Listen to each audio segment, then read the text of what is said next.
The boundaries between dimensions have collapsed, forcing countless worlds to merge into one. Within the heart of Seoul, at Gwanghwamun, a massive assembly of forces from every dimension gathers. The Republic of Korea Armed Forces, Alternate World Holy Knights, the Infernal Legions of Hell, and the mechanical combat forces of machine civilizations all stand united with a single objective: to subjugate the catastrophe that threatens the very existence of those now trapped in Seoul.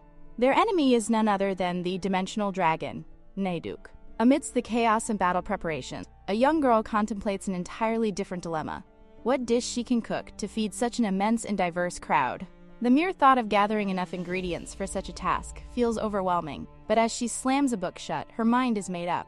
With newfound determination, she flips the restaurant sign to "Open," marking the beginning of something entirely different from war. 2 years pass. The restaurant still stands, bustling with customers, though they are far from ordinary diners. A monster sitting at one of the tables chews thoughtfully, wondering aloud where Naeduk might be. Only the dragon's tail was ever found, and then it disappeared. Despite the assumption that the chaos would subside once the dragon was gone, the powers from each dimension have simply resumed their conflicts. Forced to coexist in Seoul, their battles continue, yet in this small establishment there is something different. Another monster sitting nearby muses that it has become difficult to enjoy a simple meal outside with the ever-present fighting.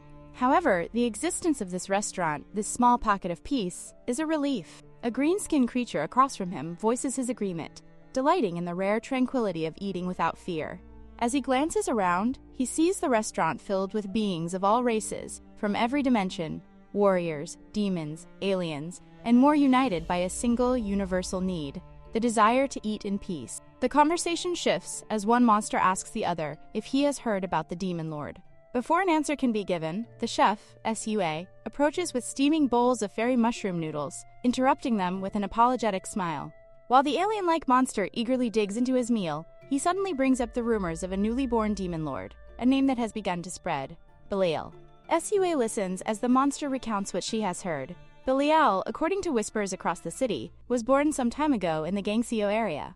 In a short span, he has already begun his conquest, leaving destruction in his wake. He has claimed dominance over the demon kings of Gangseo, and the fear now gripping Seoul stems from the certainty that he will soon move to claim the rest of the city. It is said that his power rivals that of Naeduk from 2 years ago, stirring unease among those who remember the devastation of that time.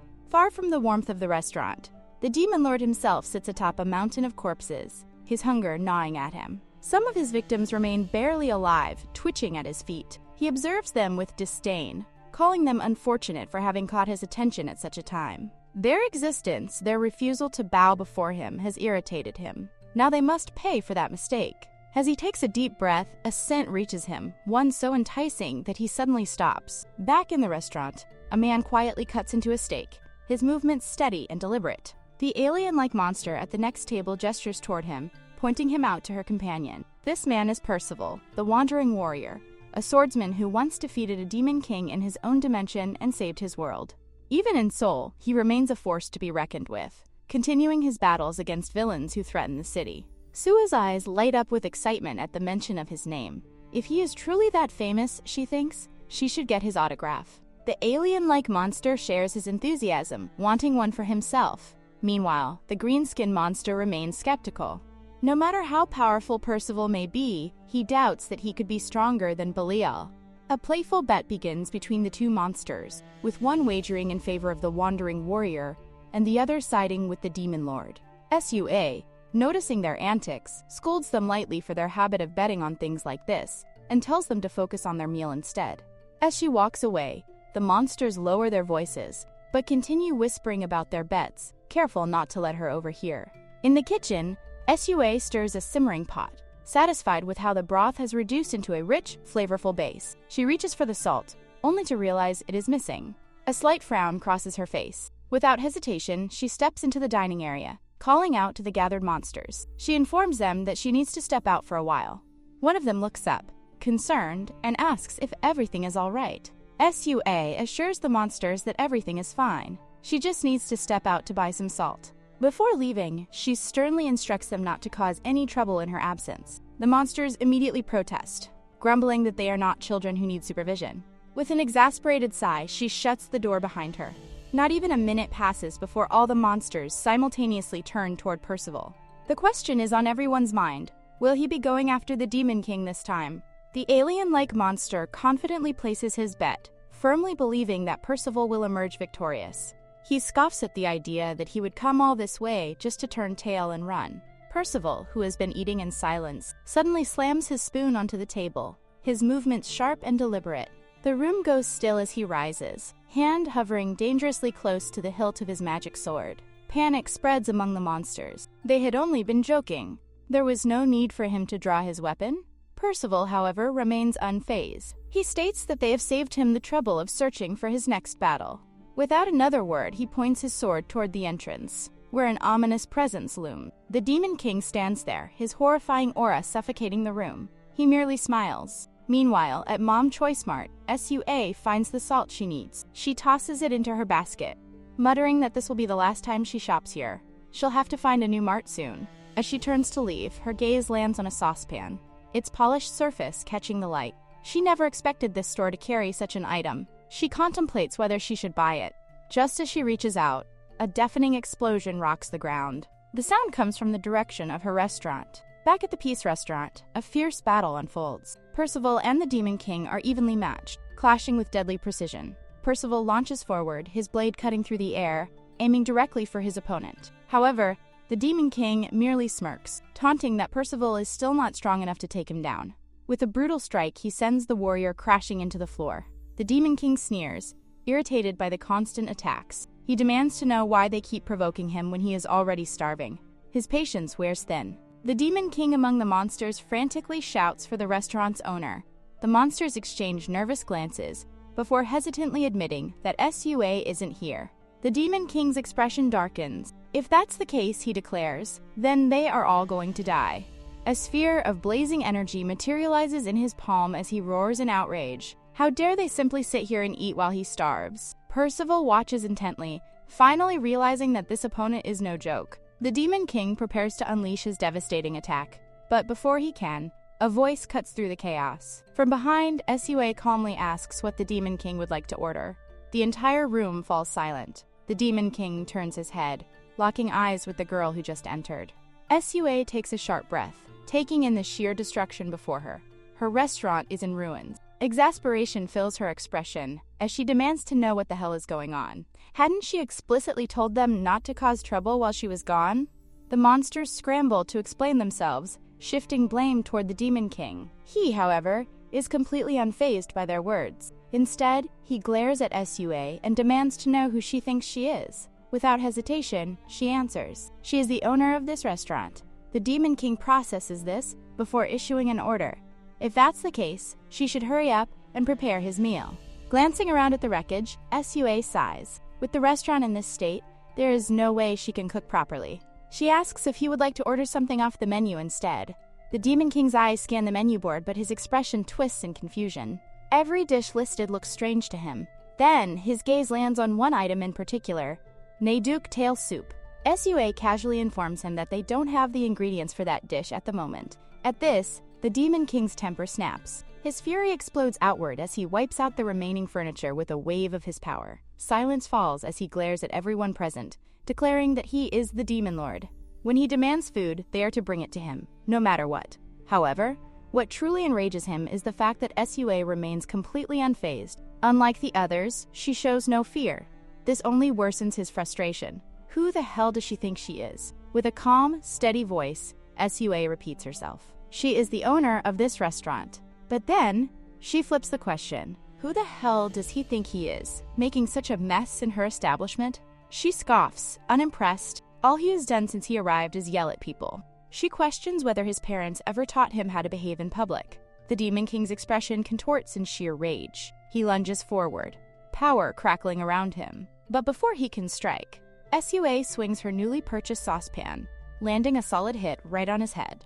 A deafening thud echoes through the room as his entire body slams into the floor, embedding him deep into it. She doesn't stop there. Without a shred of hesitation, she sprinkles salt onto him. She has had enough. Yelling in frustration, she demands to know what they plan to do about all this destruction. She continues to dump the entire container of salt over the defeated Demon King, declaring that he will take full responsibility and fix the place himself. The poor Demon King remains motionless, his mind struggling to comprehend what just happened. Did he really just get smacked into the ground by a human girl? The other monsters, having already learned their lesson, exchange knowing glances. They quietly comment that the Demon King is still new to Seoul, barely a week old. He has a lot to learn. One of them decides to enlighten him. The girl's name is Sua. She is the owner of this restaurant. 2 years ago, when the dimensional dragon Haeduk threatened to destroy Seoul, it was Sua who single-handedly defeated it. And at the ceremony for the opening of the Peace Restaurant, she served an Haeduk tail soup. She is the strongest chef in the dimension. 2 years ago, the barrier between dimensions collapsed, forcing countless worlds to merge into one chaotic mess, right in the middle of Seoul. Naturally, the available space and resources weren't nearly enough to sustain everyone, and as expected, things escalated in the worst way possible. The Great Dimension War began. Since every dimension was at each other's throats, Seoul quickly turned into a wasteland of rubble, destruction, and a never-ending supply of unnecessary drama. Now, 2 years later, the massive monsters that once terrorized the city are busy beating each other up, which is honestly quite convenient for Sua. She strolls through the battlefield, effortlessly finishing off any remaining creatures in her path. It must be her lucky day because, right as she steps out, she stumbles upon exactly the ingredient she was looking for. She can already tell that everyone is going to love it. Meanwhile, Percival, the so-called strongest man, is putting the finishing touches on the restaurant sign. He yells at the 1-week-old Demon King assisting him, demanding that it hold the stairs tightly. The Demon King, barely a week into existence, kicks at the ladder and questions whether Percival is actually afraid of falling. Percival trembles so hard that it looks like the Demon King wants to die on the spot. Clutching the hammer tightly, he leaps high into the air, fully intent on smashing the Demon King into the ground. But the Demon King, calling him a little cockroach that he is, dodges effortlessly. Undeterred, Percival goes for another swing, but once again, the Demon King sidesteps with ease. Before things escalate any further, Sua, radiating pure irritation, grabs the hammer mid-swing and glares at both of them. Her mere presence is enough to make them tremble. Anger flickers across her face as she reminds them, quite forcefully, that she never gave them permission to turn the restaurant into a battleground. To shut them up, she presents them with a steaming plate of dimensional monkfish. But this isn't just any ordinary monkfish. No, this is a last warning disguised as a meal. Both Percival and the Demon King, now thoroughly bruised from the beating they just received, stare at the dish in complete defeat. With no other choice, they pick at the meat. The Demon King scoffs that he got beaten up for no reason. Because Percival was the one who started this for no apparent reason, after taking a single bite, immediately starts choking. Turns out, the dish is way too spicy for him. Percival, unimpressed, scoffs at him for making a mess everywhere. The Demon King jumps up and down in outrage, demanding to know how Sua can even think of serving such inedible food. Sua, completely unfazed, happily munches away, mocking him for acting like a baby. Fuming, the Demon King swears that one day he will kill both of them. Sua, rolling her eyes, tells him to stop whining, hurry up, finish his food, and get back to fixing the restaurant. Does he even have any idea how much money she loses every time they decide to trash the place? She sighs, rubbing her temples. She's going to have to work extra hard just to pay the rent this month. At this, Percival pauses, confused. He turns to her and asks if she actually pay rent for this place. Sua glares daggers at him. Of course, she does. Does he think she just owns a restaurant in the middle of this lawless, ruined city? She has her own circumstances, and if they know what's good for them, they'll shut up and start fixing the damage they caused. Stretching her arms, Sua sighs. Running a restaurant in a war-torn, monster-infested Seoul is really hard. And just when she thinks she might finally get a break, a group of knights on horseback suddenly comes charging into the city. Sua and her two chaotic idiots pause and look back at the incoming dust cloud. One of the knights lifts his visor, and in a voice full of authority and just a hint of concern, the Holy Knight Order's Vice Commander, Lancelot, stands at the front of the group, looking all knightly and important as he asks Sua how she's been. Sua, ever the businesswoman, squints at the large crowd behind him and immediately asks if they're here for dinner. But before he can answer, she quickly adds that it's a shame because she definitely won't be able to serve them today. Lancelot brushes off the dinner talk, saying that food isn't what brought him here. Instead, he points straight at the Demon King and asks if Sua would be so kind as to hand him over. Sua, naturally, is not about to just give away one of her biggest troublemakers, who admittedly is currently doing manual labor for her. She starts to argue, but before she can get a full sentence out, Lancelot drops to one knee and grabs her hand, dramatically declaring that they'll pay her any amount she wants for the sake of peace. Sua, more confused than flattered, tries to respond. But first things first, she asks Lancelot, politely but firmly, if he can please let go of her hand. Before he can do so, a voice from above thunders, "That's enough." A woman descends from the sky, her sharp teeth bared in irritation. Does Lancelot really think they're gonna let him do whatever he wants with the Demon King? This is Beale, an upper-rank demon, and she wastes no time commanding the Hell Demon Legion to protect their lord. At her words, a swarm of demons hovering above gets into battle stance, ready to throw hands, or claws, or whatever appendages they have. Beale lands right in front of Lancelot and, completely ignoring the tension, clings to Sua like an old friend. "Long time no see," she chirps, before pleading with Sua to let them take the Demon King back. She even makes a formal promise that they'll teach him well with the best hellish educators, so that nothing like this ever happens again. Lancelot, clearly not buying this nonsense, shouts that she's obviously lying.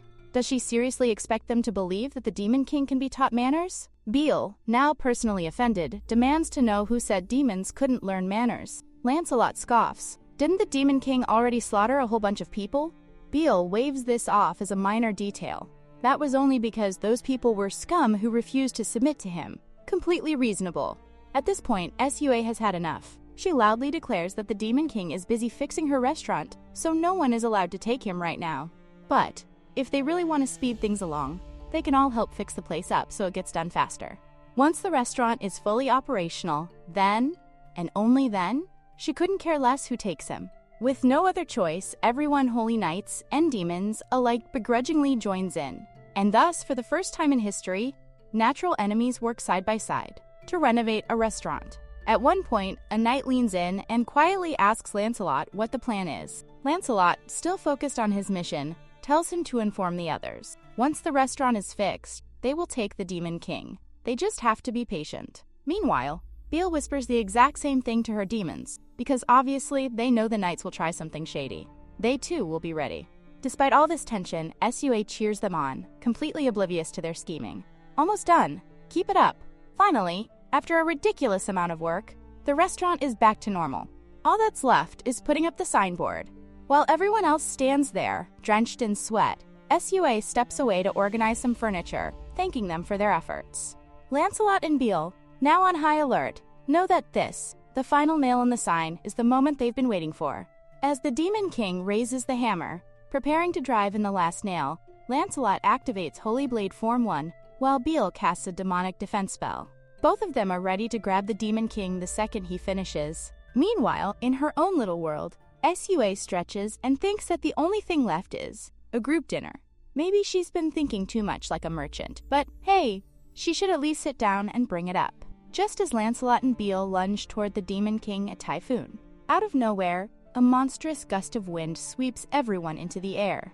Within 1 second, they're all spinning like laundry in a washing machine. Another second, and tables are being forcibly set. A third second, and every single guest is seated, plates in front of them. Total time Sua took to forcefully set up this group meal? 3 seconds. Clapping her hands, she declares that since everyone worked so hard today, and since she just so happened to catch some fresh monkfish, she asks if all the dimensional beings would like to enjoy a meal together. Sweating profusely, everyone nods. No one dares to refuse. While everyone eats in silence, Lancelot turns to Percival. He's heard a lot about him, but has never seen him in person before. He then, very seriously, asks if Percival would consider joining the Knight Order. It's hard taking on strong enemies like Nedek and the Demon King alone, and if they teamed up, things would be much easier. Percival, shoving food into his mouth, doesn't even hesitate. Not interested in a group of weaklings. On the other side of the table, Beale side-eyes the Demon King, realizing that he's not eating. She points out that he must have lost his appetite after being surrounded by scum for too long. Lancelot, immediately insulted, yells that they are the ones making others lose their appetite. Beale, unbothered, simply grins. She wonders if other people can hear a puppy whining? And just like that, another argument begins. Before it can escalate, the Demon King suddenly stands up, silencing everyone. He walks over to Sua, and she sighs, already expecting him to complain about the food. But then, hesitantly, almost embarrassed, he says that he wants to work here. Silence. Absolute silence. The entire restaurant, knights, Demons, Percival, everyone, stares in pure shock. Even Sua, who has seen some ridiculous things in her life, is left standing there, mouth hanging open. What the hell? Late that night, with a dark and brooding presence, Sua confidently announces the start of the interview for becoming a staff member at her peaceful restaurant. The Demon King stands tall, exuding confidence. No challenge can possibly defeat him. The first test is cooking. Sua demonstrates with a beautifully shaped bunny cookie, a true work of art. The Demon King, on the other hand, presents his own creation, which looks like something that barely survived an apocalyptic disaster. The shape is questionable at best, but he remains unfazed, convinced that taste is what truly matters. Taking a bold bite, he immediately spits it out. The sheer saltiness could turn a freshwater lake into an ocean. The second test is dishwashing. It quickly becomes apparent that the Demon King is no more skilled in this than in baking. Plates slip through his fingers as if they have a personal vendetta against him, smashing onto the floor one after another. The third test is cleaning. The Demon King, with unwavering confidence, takes a rather extreme approach. He believes the best way to handle garbage is to burn it. At this rate, the entire restaurant is moments away from becoming a pile of ashes. With each failed test, it becomes painfully clear that the Demon King has no talent for working in a restaurant. There is only one task left: serving customers. He cheers himself up, convinced that this is his moment to shine. An elderly dwarf, Wizen, enters, exuding an air of importance. As the head of a merchant crew, he orders a serving of braised Odin raven wings. The request immediately causes alarm. Sua knows they don't have the ingredients for such a dish. The Demon King, instead of handling the situation with tact, glares at the dwarf and bluntly tells him to leave if he doesn't like it. Sua, horrified, swiftly smacks him from behind, knocking him down. Wizen, unfazed, expresses disappointment. He had been looking forward to the dish, reminiscing about how he was lucky enough to have it 2 years ago. Back then, Sua had managed to obtain the rare ingredient due to a dimensional disturbance, but ever since, she hasn't seen another Odin raven. The Demon King scoffs at the situation, questioning how a restaurant could claim to serve anything if they don't even have something as basic as Nedek soup. Sua, exasperated, apologizes, but then throws a sharp remark. If he can't even manage to get hired in a place that supposedly has nothing, what does that make him? That hits a nerve.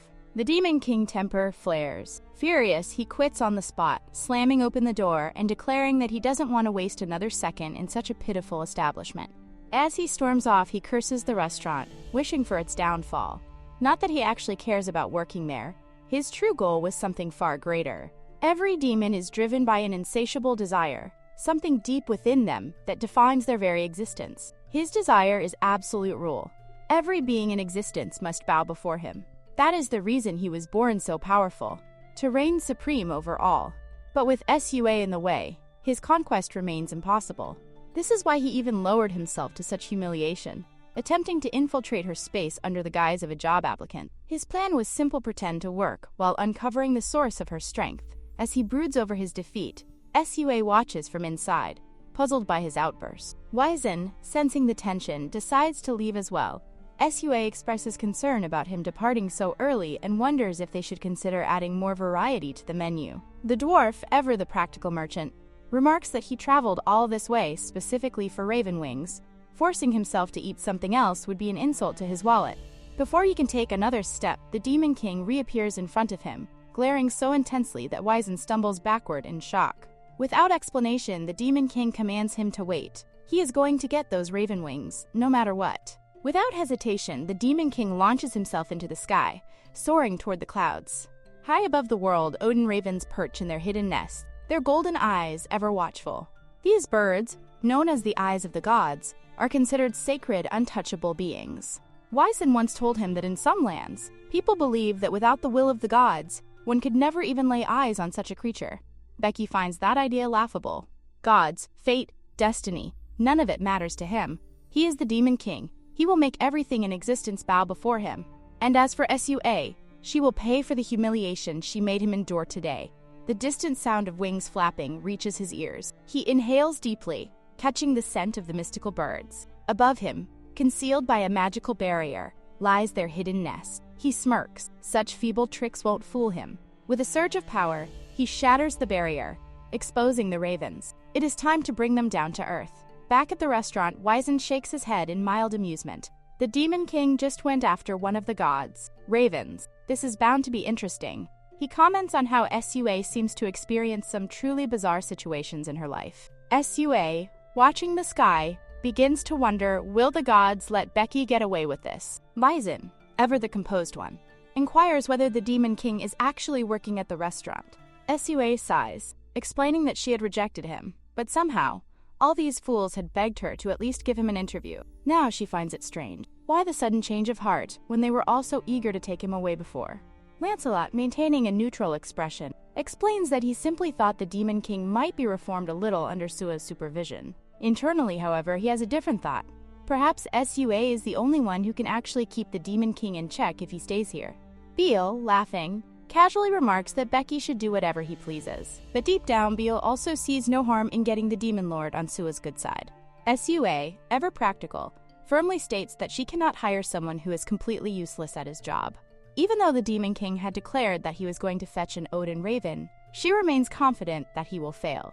After all, even she has never been able to locate their hidden nests. At that very moment, the restaurant door is kicked open with dramatic force. The demon, battered and bruised, strides in, scoffing at the idea of being compared to mere mortals like her. A collective gasp spreads through the dimensional beings in the room. Beale, noticing the fresh wounds on his chest, voices his concern, but understanding dawns as everyone's eyes lock onto what he is carrying. A slain Odin Raven. Sua, for the first time, is genuinely impressed. She cannot fathom how he even managed to find the nest. The Demon King, clearly reveling in his own superiority, smugly declares that he is simply built differently. His senses are 10 times sharper than any human's, so tracking down a mere bird was child's play. Puffing up with pride, the Demon King demands that Sua finally admit she is an incompetent woman who couldn't even catch a single bird.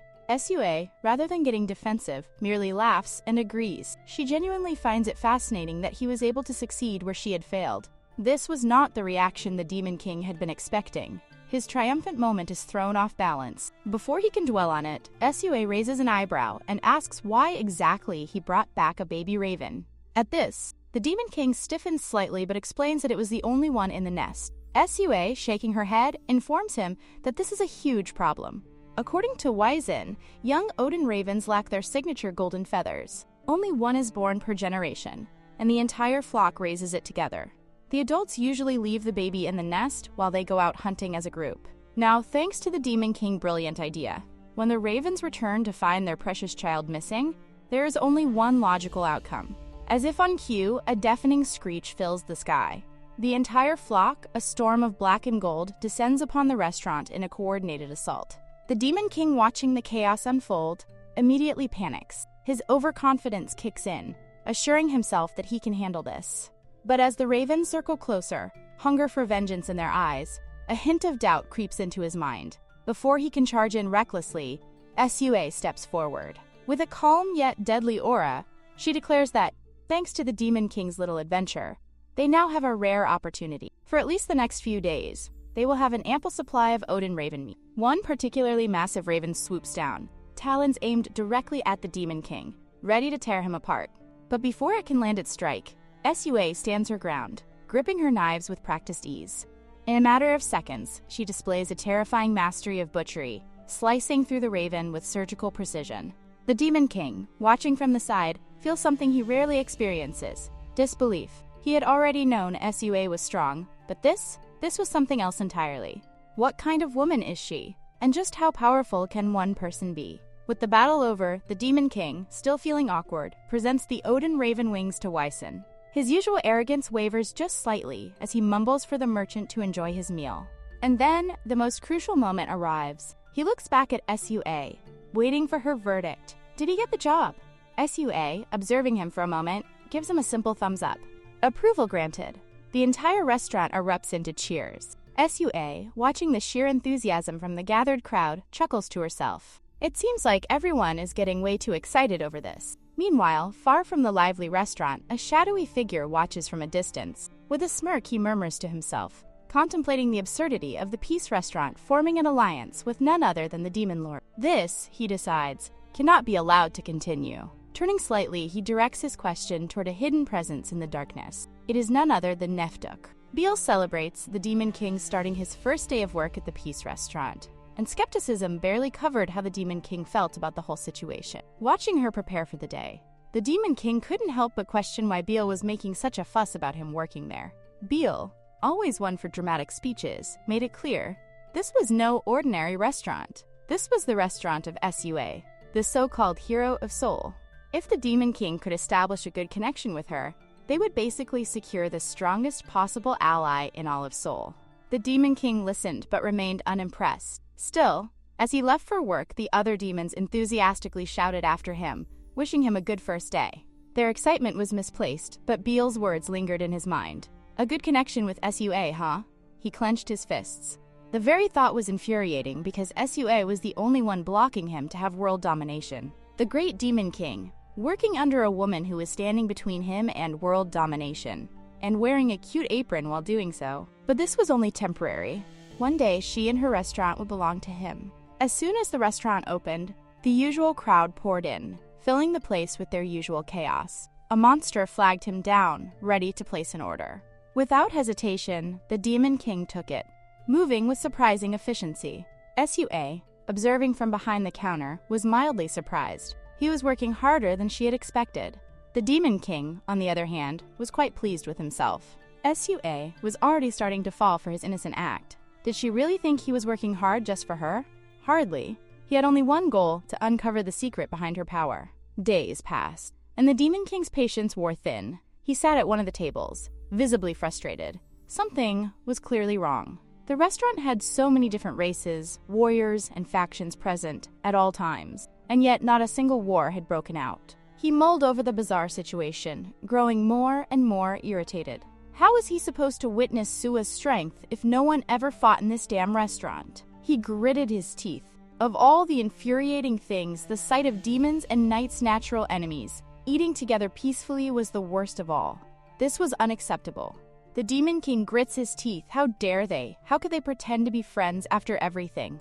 Then again, he had no right to be questioning anyone's hypocrisy, considering he had been the cause of that fight in the first place. Meanwhile, at another table, a demon sat patiently waiting for his food, absent-mindedly admiring how shiny the table was. Another demon sitting beside him casually mentioned that it was actually the Demon King himself who had cleaned it. At this revelation, the demons immediately brightened up. Truly, their Demon King was amazing. What couldn't he do? Meanwhile, the Demon King himself had learned only one thing during his time at this wretched restaurant: how to clean a table. The Demon King knows that Sua was the one who saved everyone from that monstrous being. What was it called again? Neduk? Yeah, that thing. He mumbles to himself, realizing that his first priority should be tracking down that creature. But before he can put any solid plan into action, Sua's phone suddenly rings. She answers, listens for a moment, and then tells the caller to hold on. Turning to the Demon King, she announces that she has a favor to ask, one that only he can do. The Demon King, upon hearing this, feels a strange mix of curiosity and unease. He's the mighty ruler of demons. What kind of task could she possibly have in mind for him?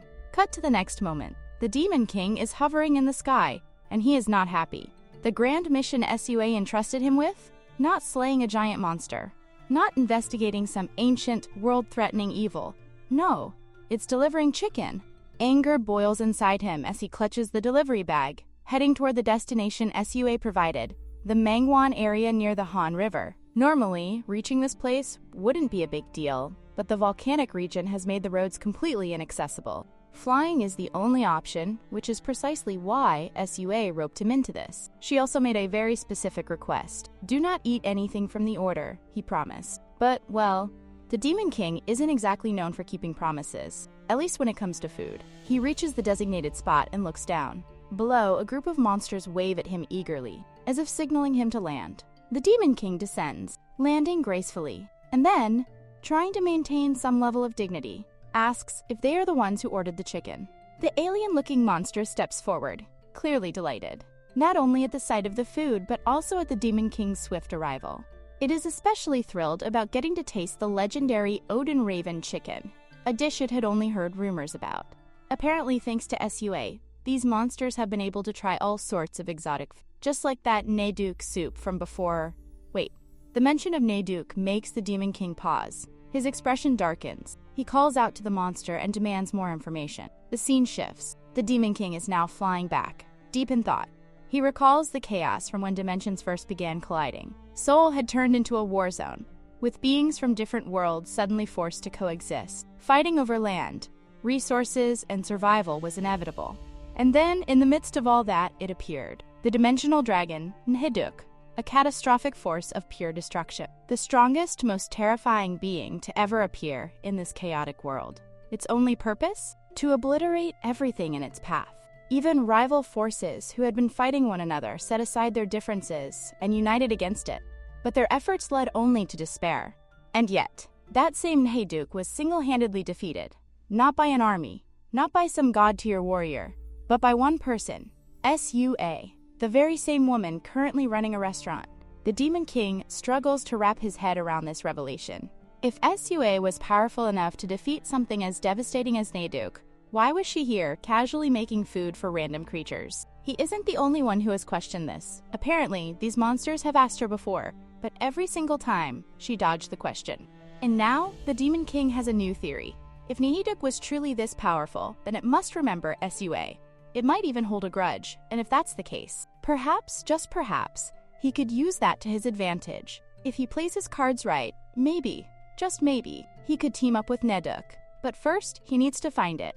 He finally arrives back at the restaurant, lost in thought, when suddenly, bang! The restaurant door bursts open, and customers flood out, screaming in terror. Some even shout warnings at the Demon King as they run past, urging him to flee for his life. Confused, he watches them go, then slowly turns back to the restaurant entrance.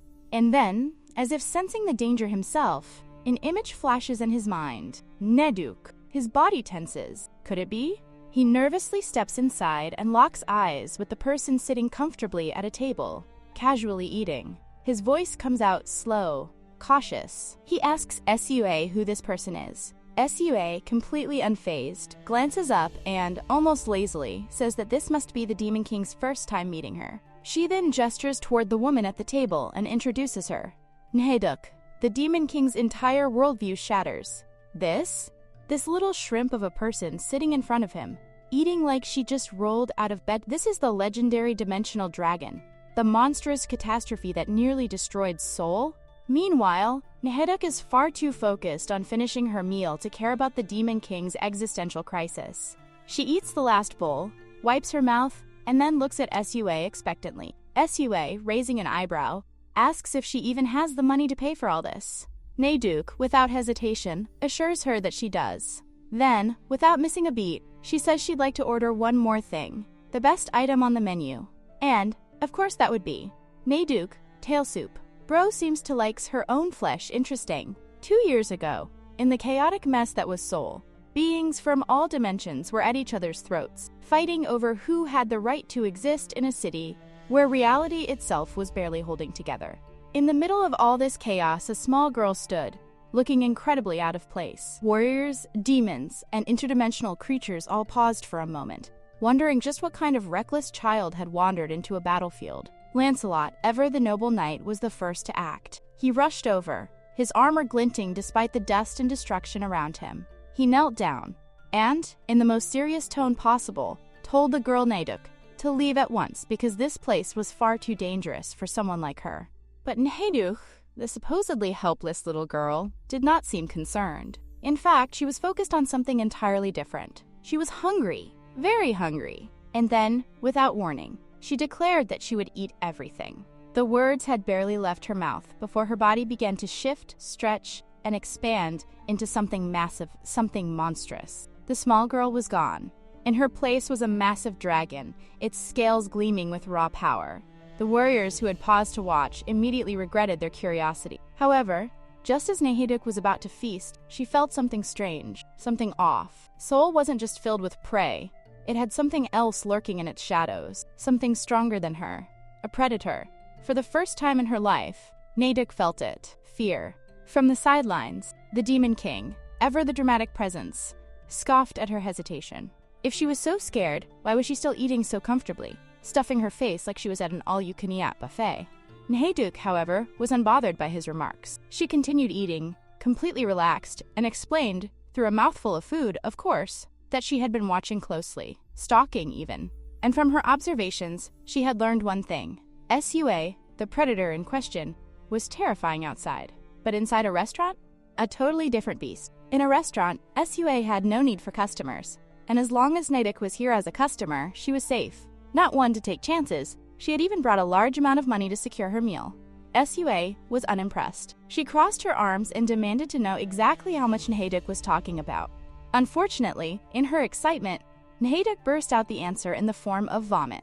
Literally. Sua's eye twitched as she watched the mess unfold. The Demon King sighed, already anticipating what was coming next. With a deep breath, SUA ordered him to clean up the disaster, fully expecting that Naeduk would vomit after eating that much. But then, something odd happened. What Naeduk spit out wasn't vomit. It was dimensional crystals. Dimensional crystals were priceless objects, formed after Seoul's many dimensions had collapsed into each other. They contained immense energy and served as a valuable currency source in the city. SUA stared at the pile. With this much, she wouldn't have to worry about rent for at least a month. But before she could even think about pocketing them, Naeduk growled protectively. She was not handing them over. Not until she got what she came for, her tail soup. SUA blinked, then sighed. There was just one problem. The ingredients for that soup? They were from 2 years ago. There was no possible way to recreate it now. But more than anything, SUA was curious. Why was Naeduk so desperate for this specific meal? Naeduk gritted her teeth. The truth was painful, but she finally explained. Her true power had once been in her middle tail, but because of SUA, she lost it. To get it back, she had done the unthinkable. She had entered the dimension crack. Beyond the dimension crack, there was another world, a gap between dimensions, a place where creatures carried immense energy. For 2 years, she had hunted and eaten, believing that she would regain her power. But no matter how much she killed, no matter how much she ate, her power never returned. And then, she felt it, in Seoul. There was only one place where she could sense the energy of her lost power, the Peace Restaurant. If she ate here, she might be able to get her power back. So naturally, she demanded the tail soup again. SUA, ever the realist, rolled her eyes. Whining wasn't going to magically make the ingredients appear. If she could make the soup, she would have already done it. Naeduk, however, was not buying it. She knew the energy was here. She could feel it. Even now. Suspicious, SUA called the Demon King over to just confirm things for her. But he had already sensed it too. Only, there was a problem. It wasn't coming from Naeduk. SUA narrowed her eyes. If it wasn't from her, then where? The Demon King closed his eyes, focused, and then his eyes snapped open. He bolted toward the gate. The smell, the energy. It was right there. And as they all rushed outside, they were greeted by the sight of a creepy woman. She stood there, smirking. SUA, unimpressed, had no idea who she was. But the Demon King?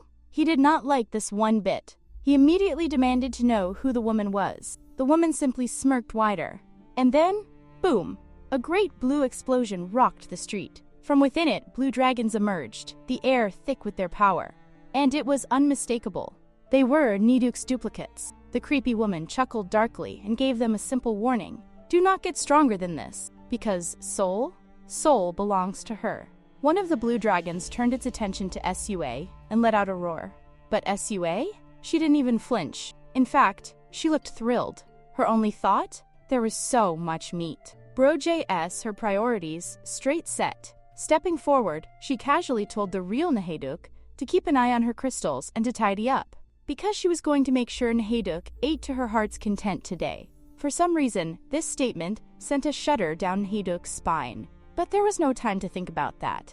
SUA turned to face the fake Naeduks, cracking her knuckles in anticipation. From behind her, some alien-looking monster cautiously warned her that this was dangerous. But SUA? She only grinned. Dangerous? No. Today was going to be a feast. And as the original Naeduk watched the scene unfold, she was suddenly reminded of the nightmare she had lived through 2 years ago. That day, too, SUA had been hunting for the menu of the day. And now, that same terrifying grin was back. Because today's menu was going to be Naeduk Course Special. Bro is so cool. The dragon roars at her, but with a single, swift strike, she slashes its throat. As the massive beast collapses, lifeless on the ground, she surveys the scene. This is more than just a pile of ingredients, it's a feast waiting to happen. Without hesitation, she declares that preparations should begin immediately. SUA, however, is still trying to make sense of everything. Regardless of the confusion, there is now a mountain of meat, and with that much food, inviting the whole town seems reasonable. But before anything can be done, Nhaeduk interrupts, signaling that it is not yet time. There is still one more left. As if on cue, the air shifts. A presence unlike any before fills the space. Something far more ferocious than anything they have encountered. Standing before them is a girl who looks exactly like Nhaeduk.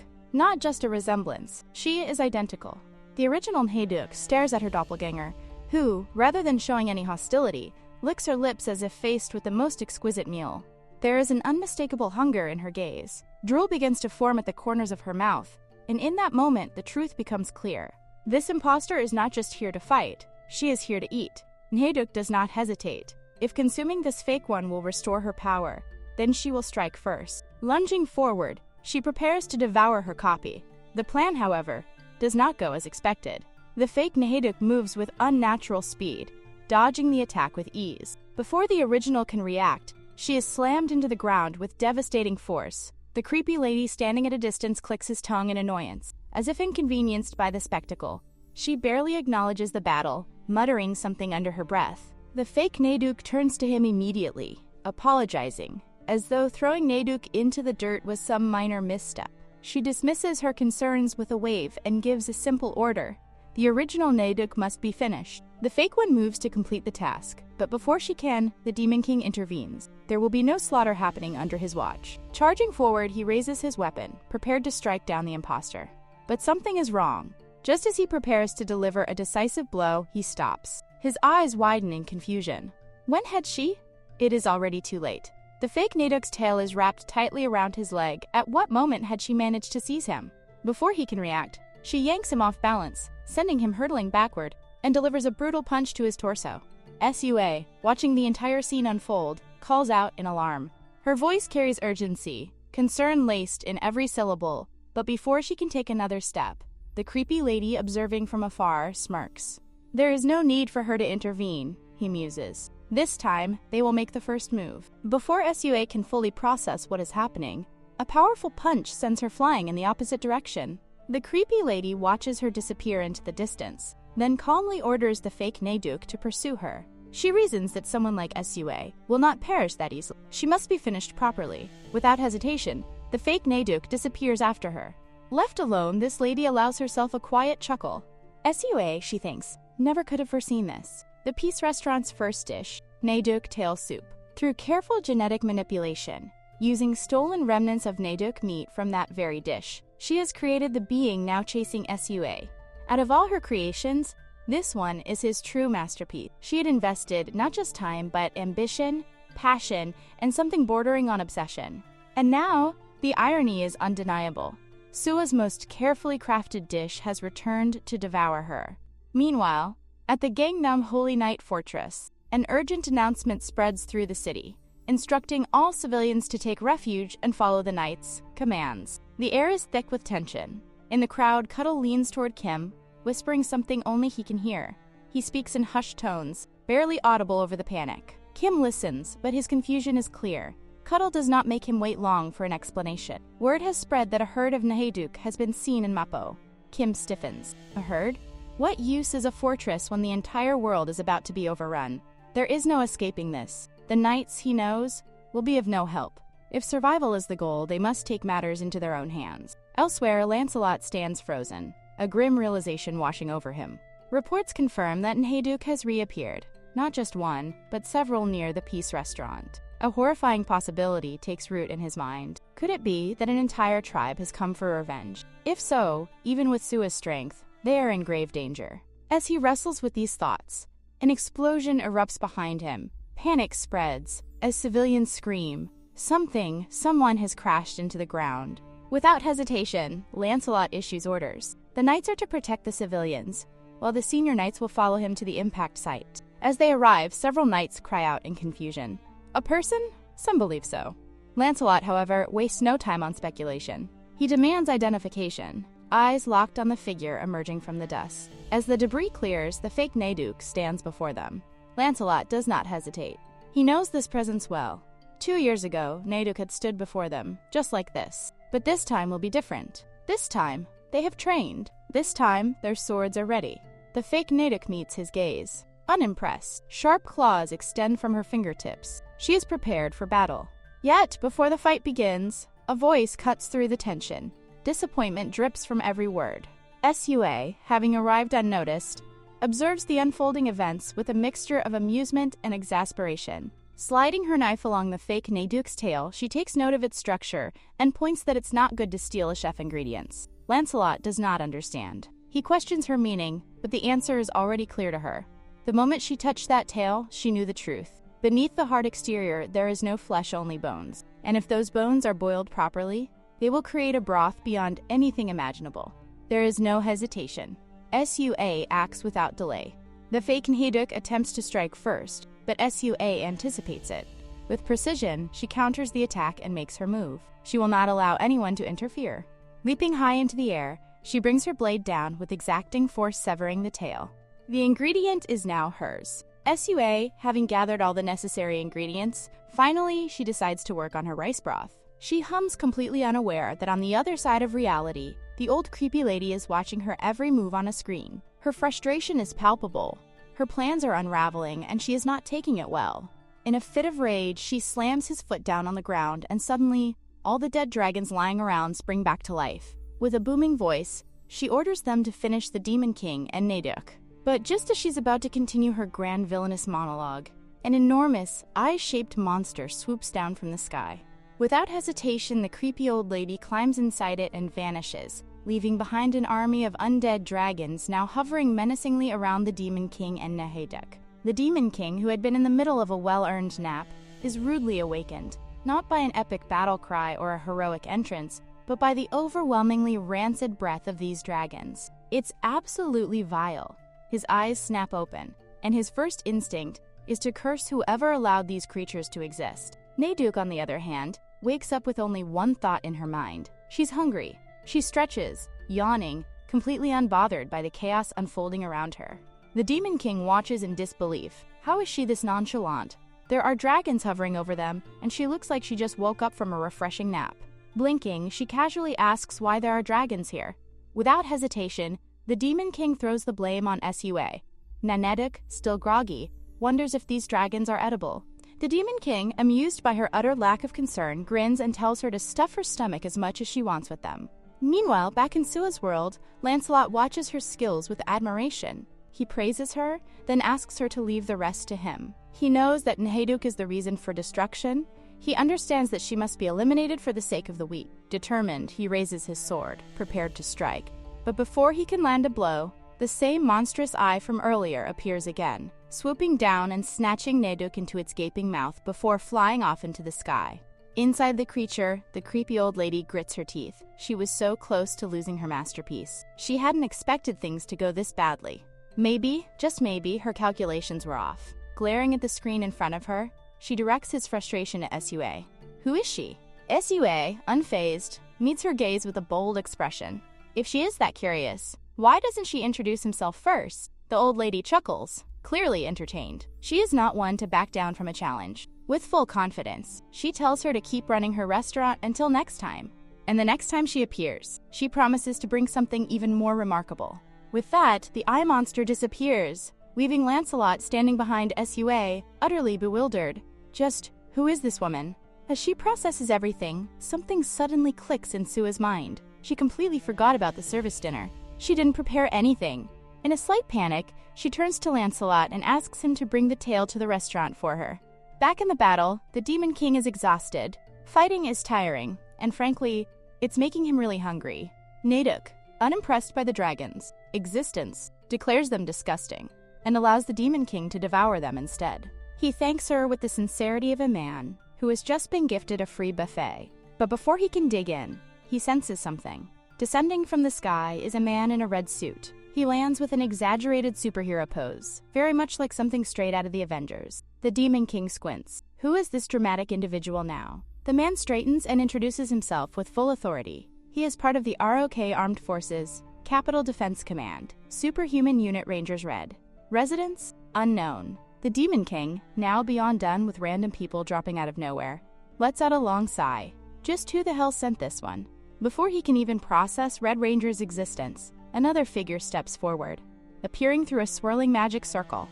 This new arrival, radiating an air of nobility, casually informs Red Ranger that Sua is currently in Gangnam. The Demon King narrows his eyes. This one looks like he's from the Tiger tribe.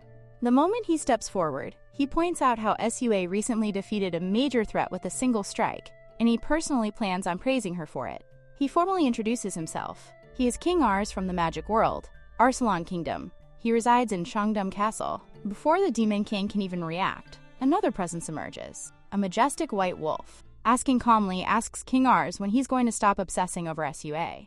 And then, from the side, a girl absolutely enraged steps forward, declaring that she is going to be the one to praise Sua first. She introduces herself with pride. She is Soul, an apex predator nine-tailed fox from the wild world of natural selection. She resides in Gildong Ecological Park. Before the Demon King can even finish processing this, yet another individual steps in, irritated.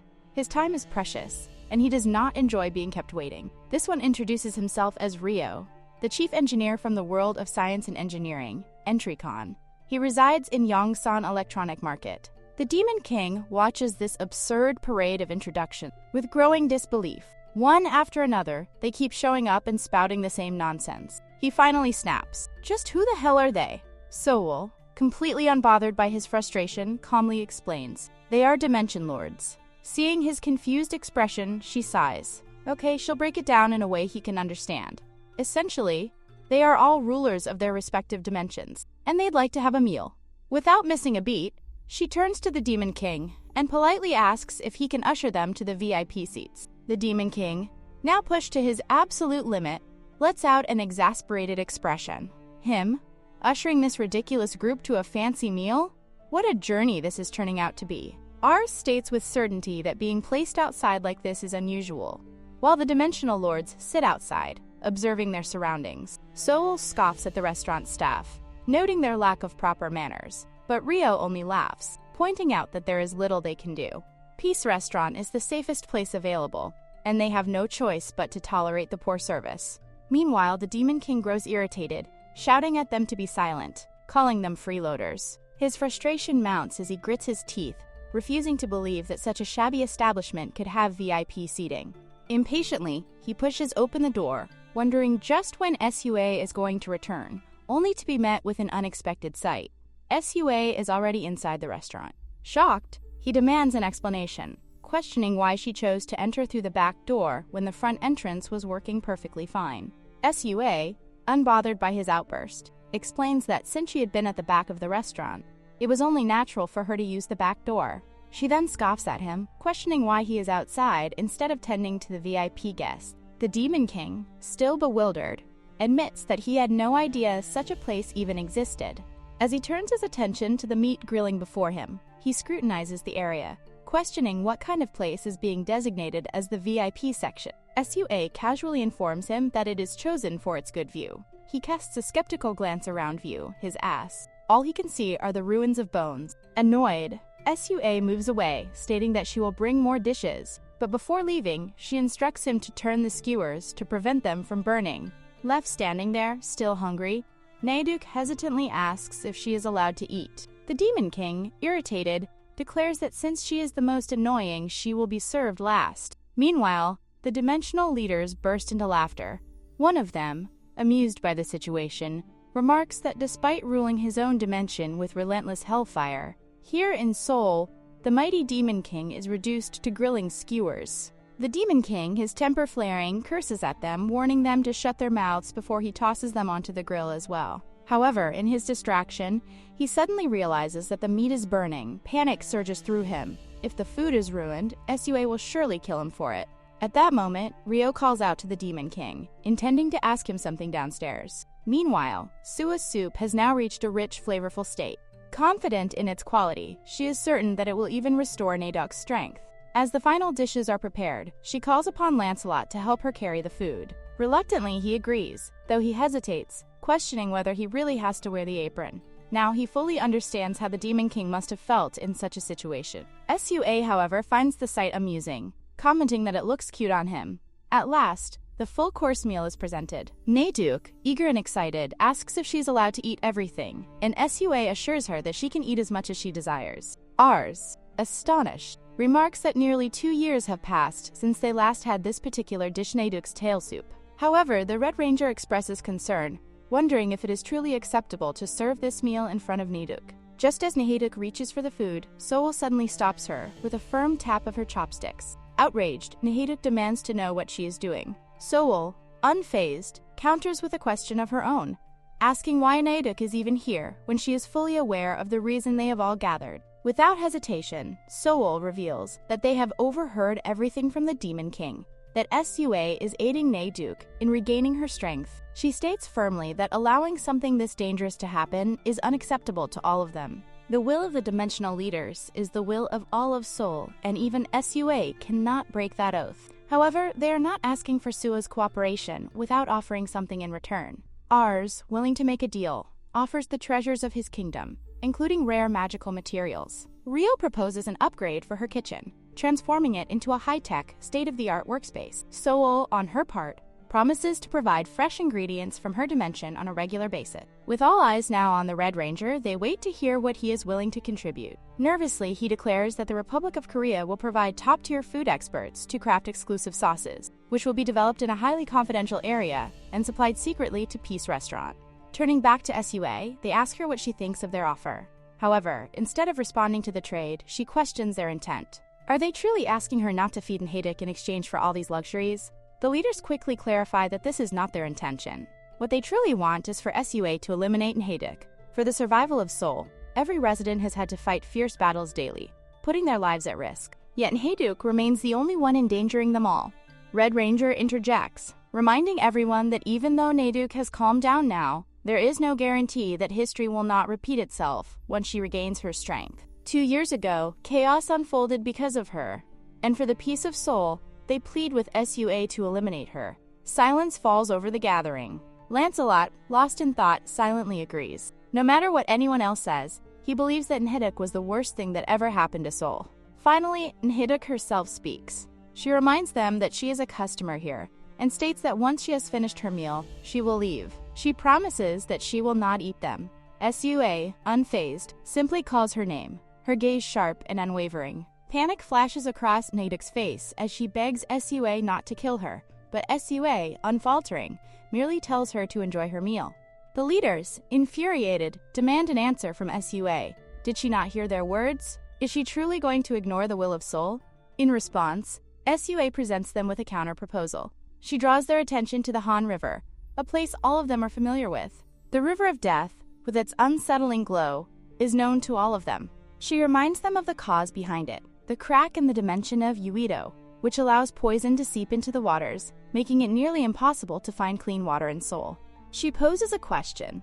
Would it not be ideal if someone were to resolve the issue within that dimensional crack?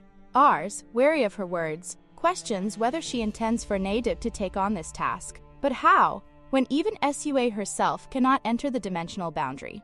SUA explains that while none of them can cross the dimensional border, Naeduk has the ability to do so as many times as she pleases. She can go into the crack, fix the problem, and in return, she will come to understand the true price of the full-course meal she is about to enjoy, the peace of Seoul.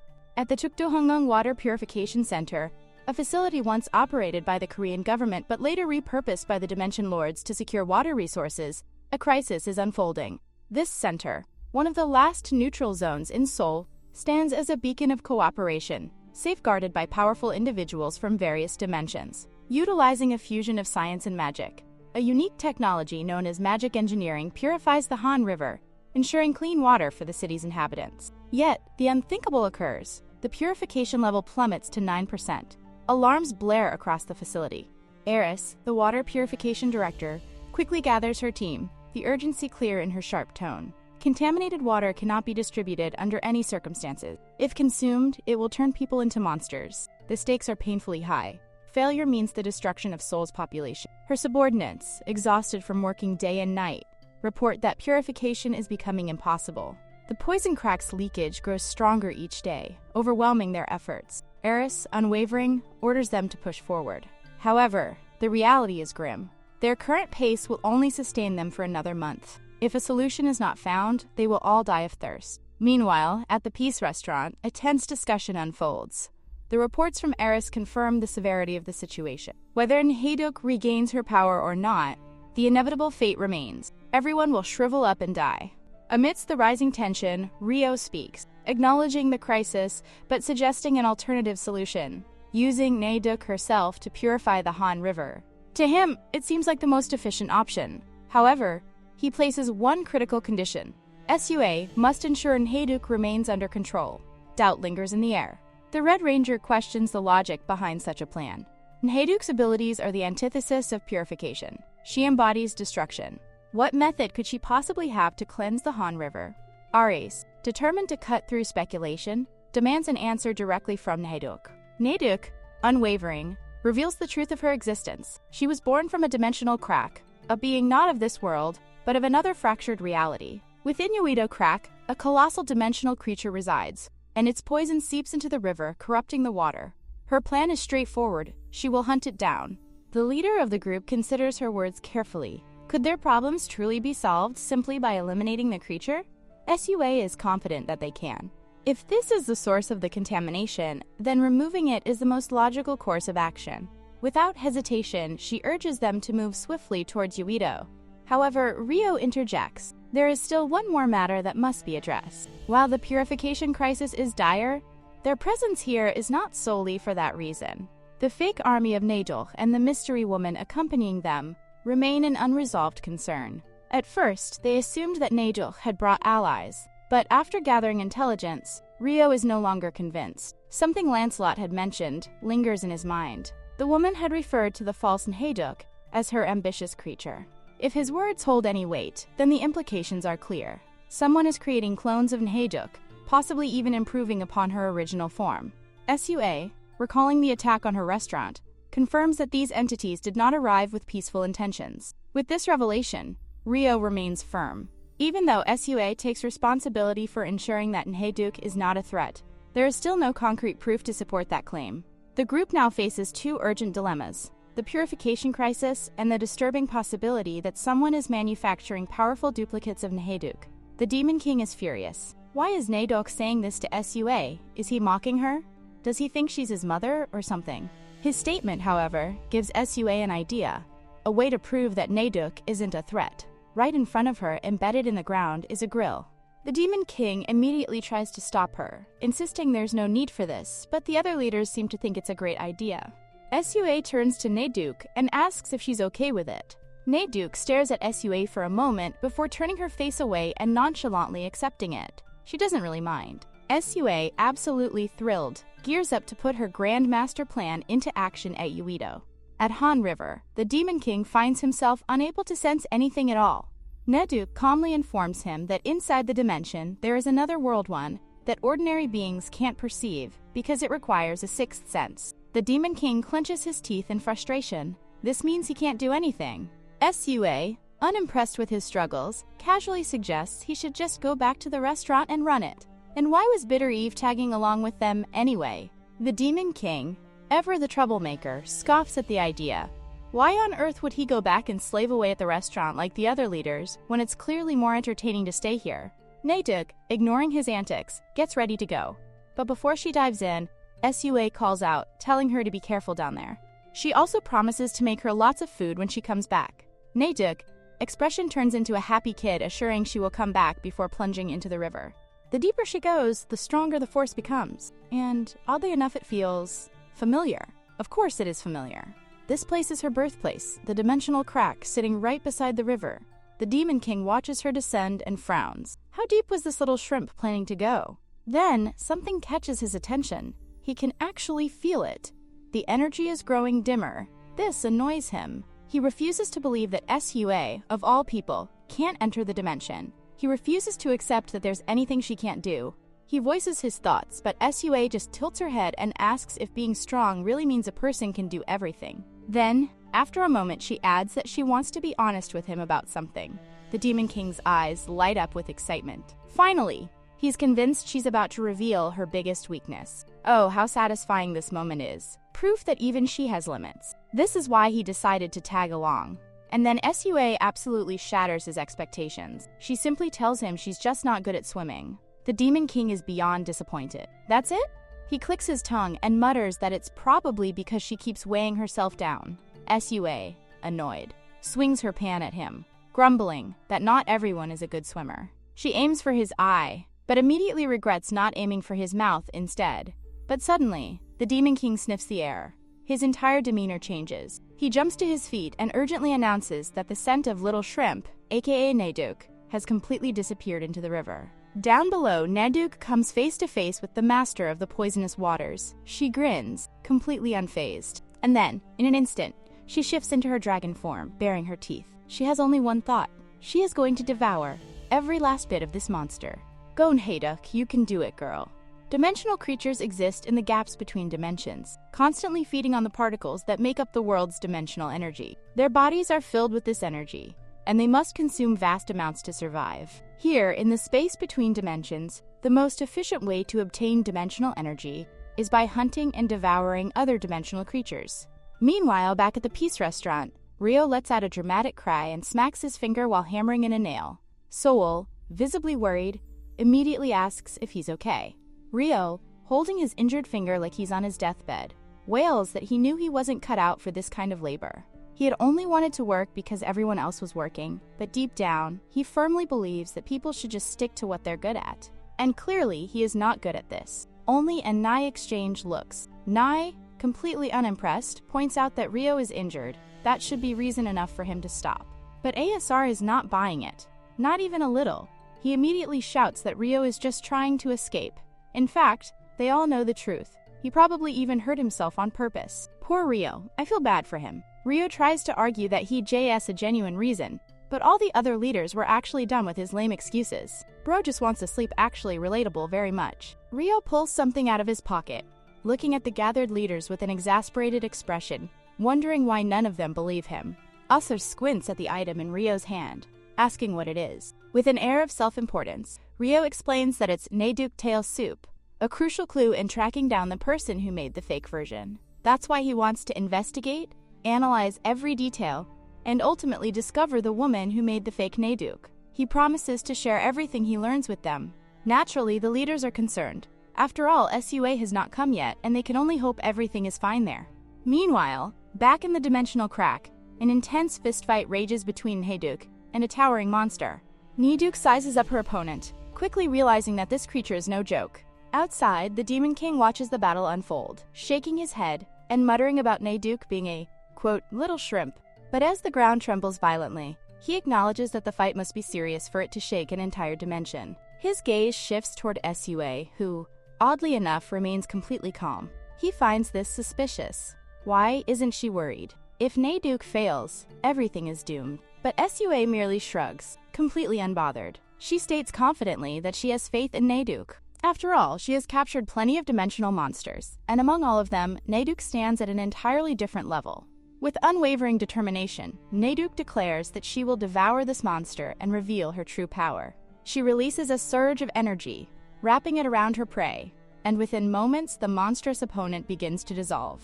The Demon Lord, watching from a distance, senses the shift in energy. It's done. Naeduk has consumed the monster's power, proving once again that she is a true predator. Not long after, Naeduk emerges from the battle victorious, strolling up to SUA and casually announcing that she has eaten the Han monster. SUA, ever curious, asks if it tasted good, but Naeduk, rubbing her stomach with an insatiable hunger, pouts. It wasn't enough, she demands more food. SUA, eager to keep her well fed, vows to prepare a proper full-course meal this time. Outside, the restaurant is bustling with customers. A long line stretches out the door, and someone enthusiastically orders 2 bowls of Naeduk tail soup. The Demon King, now temporarily reduced to kitchen duty, calls out for SUA to prepare the order. She confidently assures him it'll be ready in no time. The restaurant is livelier than ever, with chatter filling the air. It's a special occasion. After 2 long years, people can finally enjoy authentic Naeduk tail soup again. And today, as a special treat, they're even offering a free Naeduk full course to celebrate. Even if dimensions were collapsing left and right, everyone agrees. Nothing could have stopped them from showing up for this. After all, sitting down to eat Naeduk tail soup with Naeduk herself, that's an experience worth risking everything for. But as Naeduk happily devours her food, some guests can't help but wonder, is this really safe? Aser, staring at her in disbelief, finds the whole situation bizarre. But watching Naeduk eat so enthusiastically is strangely contagious. His stomach growls. Just as he reaches out to sneak a bite, Naheduk, channeling the energy of a fiercely protective kindergarten student, shields her food like a dragon hoarding treasure.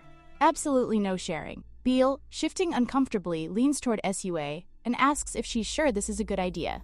What if they shouldn't be letting Naheduk roam freely? What if she suddenly decides to cause chaos? Sua, completely unfazed, reassures her that there's nothing to worry about.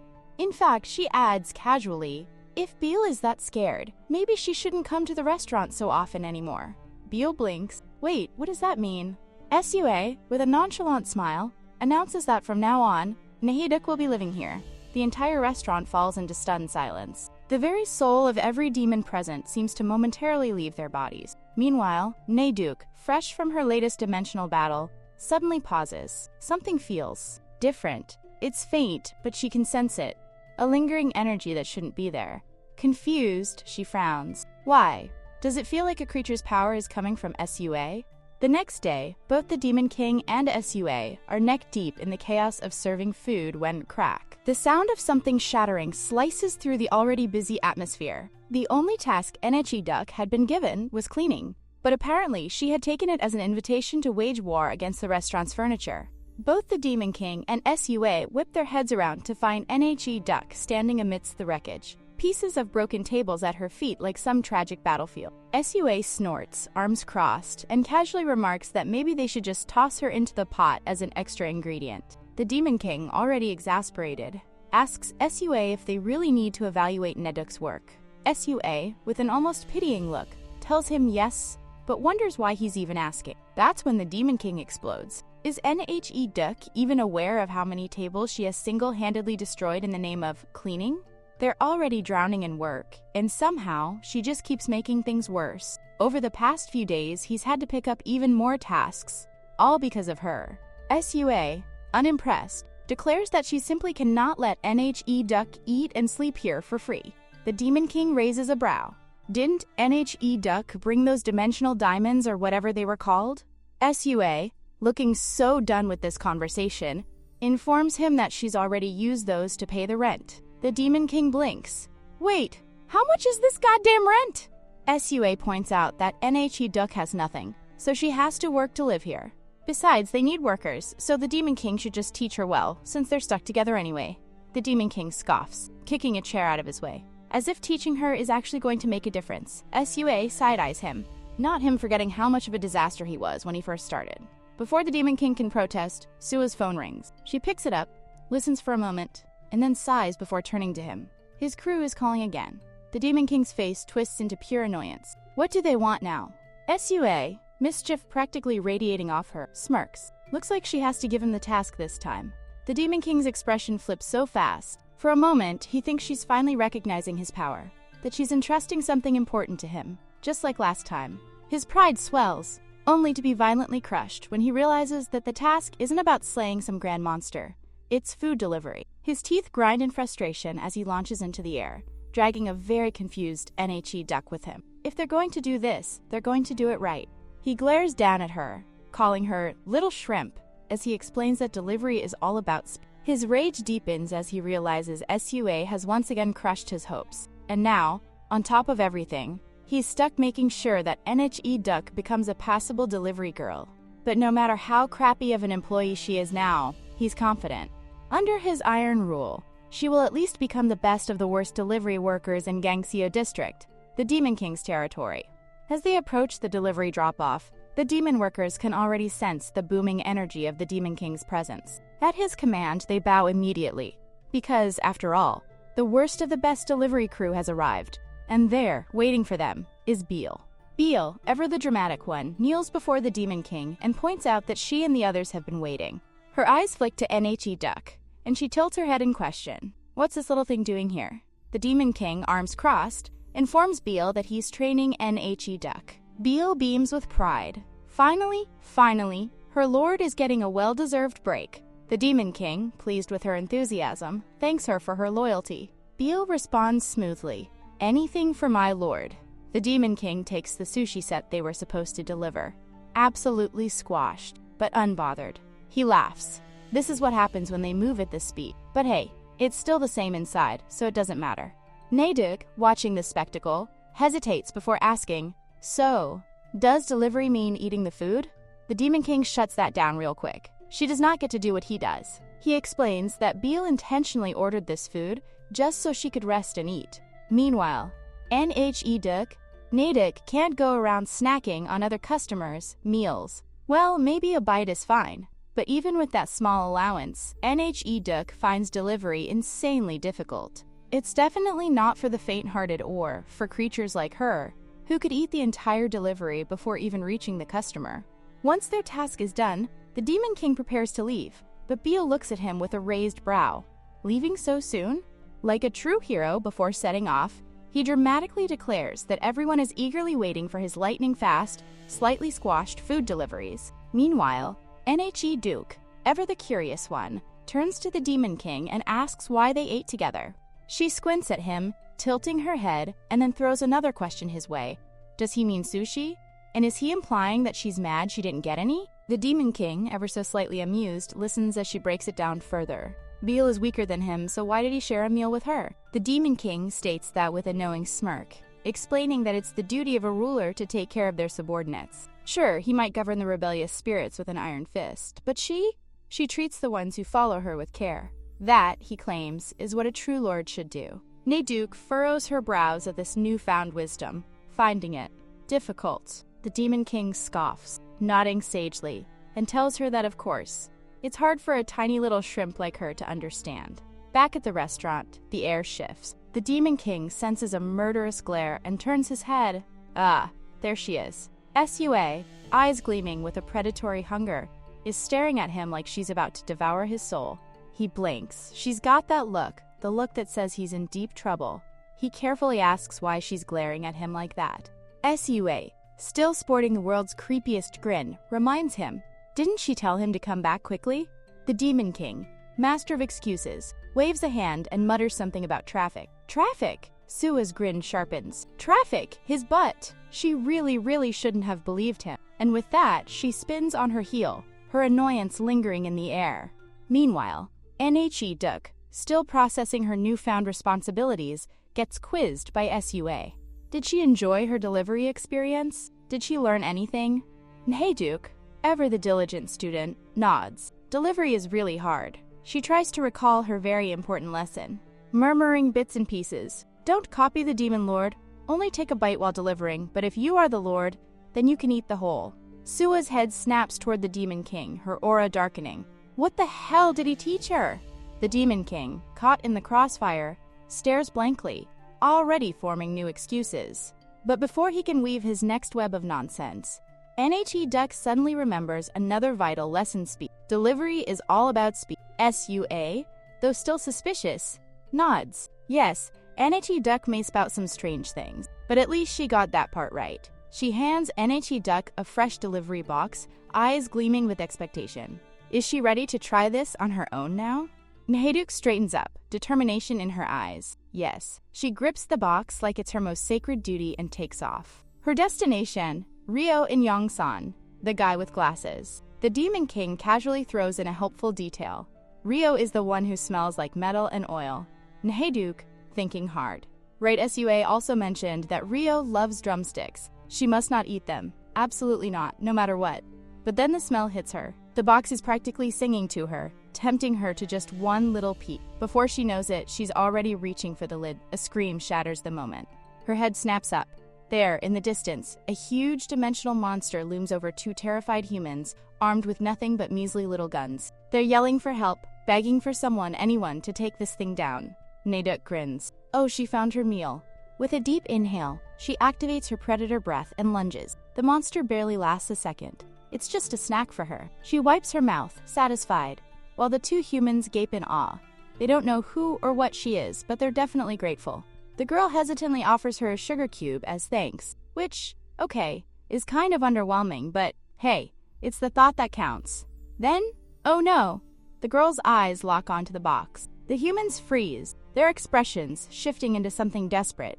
They fall to their knees, pleading shamelessly at that. They haven't had a proper meal in a whole week. Would she share?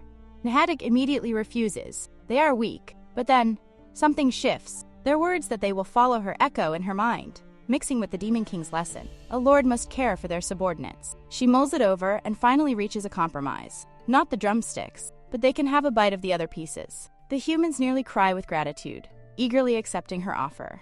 Meanwhile, back in Yongsan, Rio is not having a good time. 5 minutes. That's how long it usually takes. And yet, here he is, waiting. Where is his damn chicken? His patience snaps, and he shouts at the heavens. Where is his food? Oh, it's being eaten, all right. By NHE Duck and her brand new loyal followers. The scene shifts to a group of humans clinging to Nayduk's tail, their cries filled with desperation as they plead for her to slow down. But Nayduk refuses. Speed is the most crucial factor in this mission. There is no room for hesitation. Ahead, their path is marked by urgency, and with unwavering focus, she pushes forward. Their teacher, Rio, stands within the vast expanse of his designated territory. The girl among the group, sensing a brief moment of relief, expresses that as long as they make it to Yongsan, they will be safe. However, that sense of security shatters within seconds. The detector activates. Its warning level surges. A sharp analysis of the route pinpoints a threat. Many entities are converging toward Yongsan. Instantly, the system elevates the alert to level 1. The river ahead splits into 2, a division orchestrated by the city's intricate security system. The first hangar opens, its mechanical structure whirring to life as attack mode engages. Above them, the top defense savers rise advanced combat units poised for engagement. An announcement echoes through the air.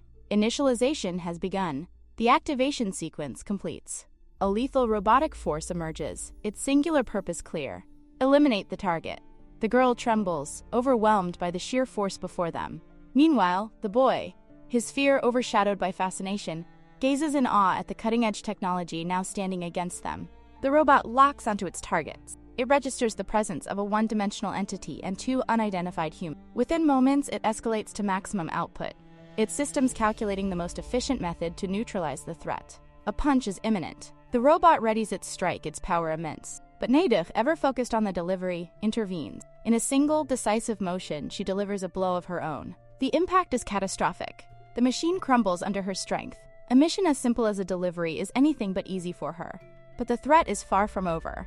From multiple directions, a barrage of lasers erupts. More defense units have engaged, their attacks locking onto her position. Rio steps forward, his voice cutting through the chaos. He questions Nayduk's presence, demanding an explanation. But Nayduk, unfazed, retrieves the item she has fought so fiercely to protect. She hands him the chicken Sua's instructions had been clear. This was meant for him. Rio, unimpressed, regards the package with a scoff.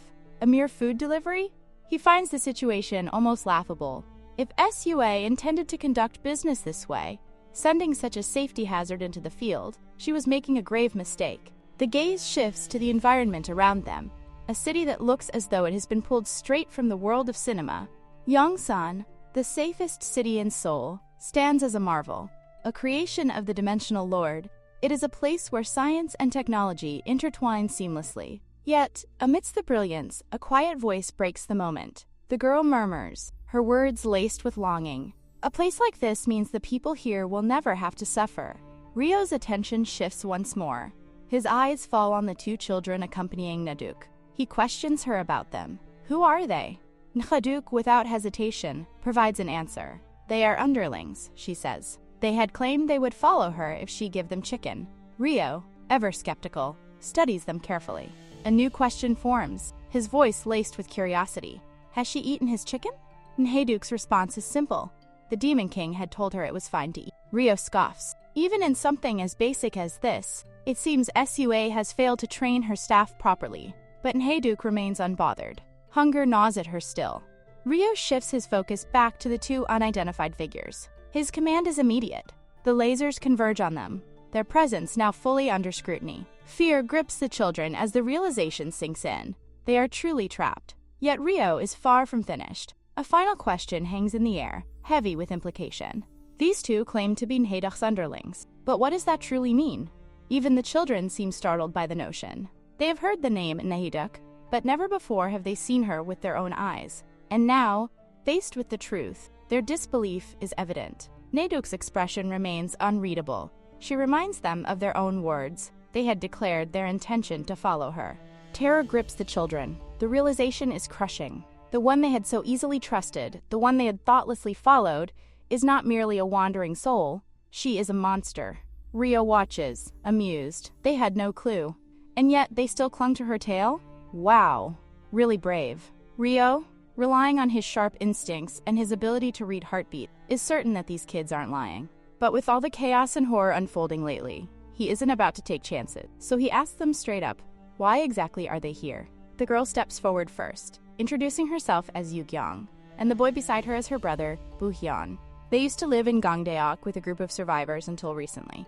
Their group was ambushed by some unknown monster, and just like that, everything fell apart. Most were killed, some scattered, and in the end, it was just the two of them, struggling to survive. For days, they hadn't eaten or even gotten a moment's rest. That's why they fought their way to this place, the safest city in all of Seoul.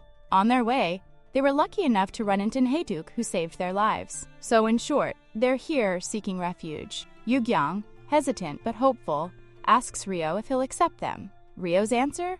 Refugees are fine and all, but what exactly can they offer in return? Back when everything was descending into madness, when dimensions clashed and the world as they knew it shattered, Rio had used his technical skills to lay the foundation for Yongsan's defense system.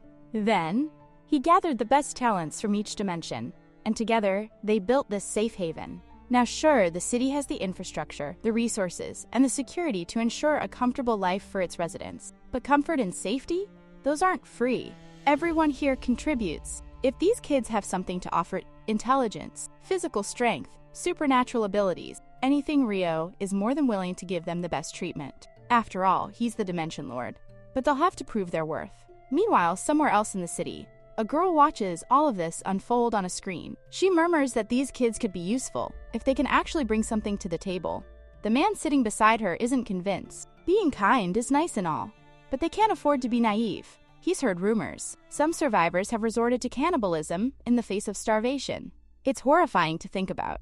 But when people are pushed to the edge, who knows what they're capable of? The girl tilts her head, pondering. Have these desperate souls completely abandoned their humanity? Still, they aren't barbarians. Letting people like that into their utopia is a tough call. But isn't that kind of thinking a little discriminatory? She laughs, shaking her head. It's just a joke. She has no intention of outright rejecting people. But at the same time, what else can they do? Yongsan is the best utopia in Seoul, after all. Inside one of the grand buildings, small flying robots drift through the air, quietly monitoring the core. And then, an alarm. A red, monstrous presence begins to absorb the dimension energy, a drop point 15.3%. This red monster leans forward, eyes sharp. Looks like someone's ready to bring this utopia crashing down today. The red monster robot, standing tall and imposing, signals the beginning of the operation with a single buzz of light. As he activates his function, the flying robots immediately adjust their targeting systems. Locked on their objectives, they prepare to execute their commands. Meanwhile, in the heart of Yongsan, the guardian goddess stands vigilant. Inside an electric car, Rip takes them along, and Haeduk curiously inquires whether the robots cannot fly. In response, he clarifies that a transparent barrier covers all of Yongsan, preventing flight. However, Haeduk had unknowingly destroyed that very barrier upon her arrival. The robot she obliterated had been capable of handling over 100-dimensional monkfish, creatures classified at level 12. This revelation emphasizes the sheer difference in power between these beings. Rip elaborates further, explaining that dimensional creatures are ranked based on their dimensional energy and level of danger. Haeduk's abilities, however, remain beyond their standard measurements, making it impossible to gauge her true strength. As a result, they have only been able to roughly estimate her as a level 12 entity. Meanwhile, Rio turns his attention to the system, inquiring about the progress of repairs. Given the significant damage sustained, he demands an update.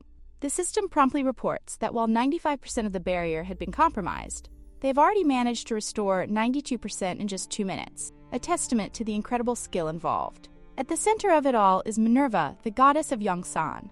Rio, with a smirk, playfully asks Minerva about the identity of the cute little hardworking fairy beside her. Minerva, ever composed, warns him that if he continues teasing her, she will have to reprimand him. However, among the observers, those at the cringe display outright disgust. Yu-gyong, unable to conceal her distaste, turns to Minerva with a sharp question, whether she is some kind of goddess of machines. Minerva, in her usual calm manner, clarifies that she is an AI, responsible for managing all systems within Yongsan.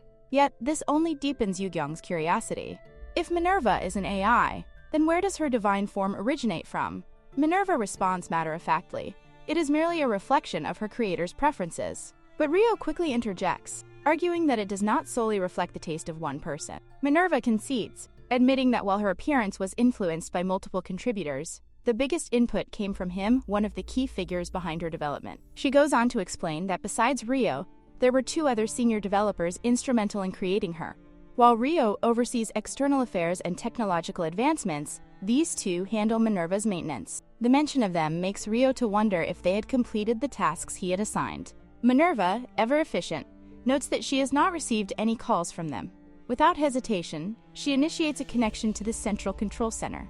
As the line opens, the receiver on the other end inquires if Rio is still with the guest. However, Rio counters immediately with his own question. Why had they decided to call him so late? Amidst the hum of a bustling workspace, a man on the phone remarks that, obviously, they have been busy working as well. His tone carries a hint of expectation as he inquires about the task he had assigned. On the other end, Chiol, the management operator of Minerva, responds, his voice edged with frustration. He insists that he is, in fact, working, and acknowledges their talent, but he questions how anyone could expect them to complete an inspection of Minerva, a system of such vast complexity, in such a short time. If they focused, they would be capable of handling it. Then, a request follows. Chiol asks if Rio can supply additional workers to assist them. However, he is certain that Rio will refuse, citing security concerns. Meanwhile, Gugu, sitting in the same space, exudes an air of confidence. Nearby, a captive girl remains under Gugu's watchful eye. She harbors urgent knowledge about these 2 bastards, something that Rio absolutely must know. Desperation fuels her attempt to make a call, but before she can succeed, Gugu swiftly covers her face, silencing her. On the phone, Rio detects a sound from Chiol's end. Suspicion laces his voice as he asks about the noise. Chiol, unbothered, dismisses it as an audio test. Without waiting for further questioning, he ends the call, stating that there seems to be some trouble he must investigate. Back in the room, Gugu turns toward the captive girl with cold amusement. Frustration darkens his features as he raises a hand, poised to strike, warning her that she had nearly ruined things for herself. Elsewhere, Rio remains unaware of the captive's predicament. His mind lingers on the voice of Minerva's AI, its current tone oddly pleasing to him. Yugyong observes his fascination, and wonders aloud if there is some special reason behind it. But Rio simply dismisses the notion. It is nothing, he claims, not the refined perspective of a sophisticated engineer.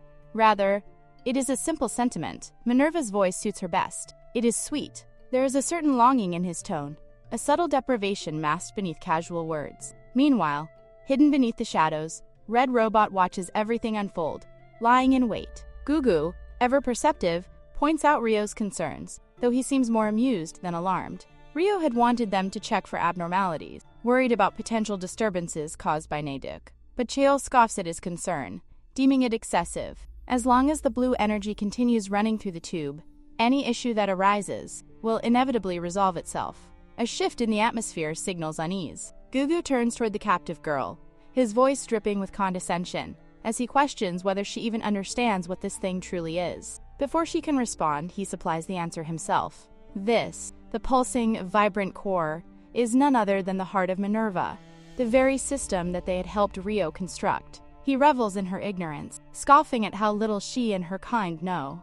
Beneath Yongsan lies a massive crack, a fissure from which all their energy is drawn. On its own, it is highly volatile, far too dangerous to be used recklessly. Hence, the necessity of purification through a network of intricate devices. Minerva, the guardian goddess of Yongsan, was designed to refine this energy, to systematize its raw potential into a form of infinite power. With thinly veiled arrogance, Gugu and Cheol take pleasure in intimidating the captive, reminding her of their dominance. They mockingly remark that those like her had only climbed their positions because they had married well. Without their husbands, what power did they truly have? Their jeering voices sharpen into threats, asking if she would like to be cast out, if she would dare risk her husband's fate along with her own.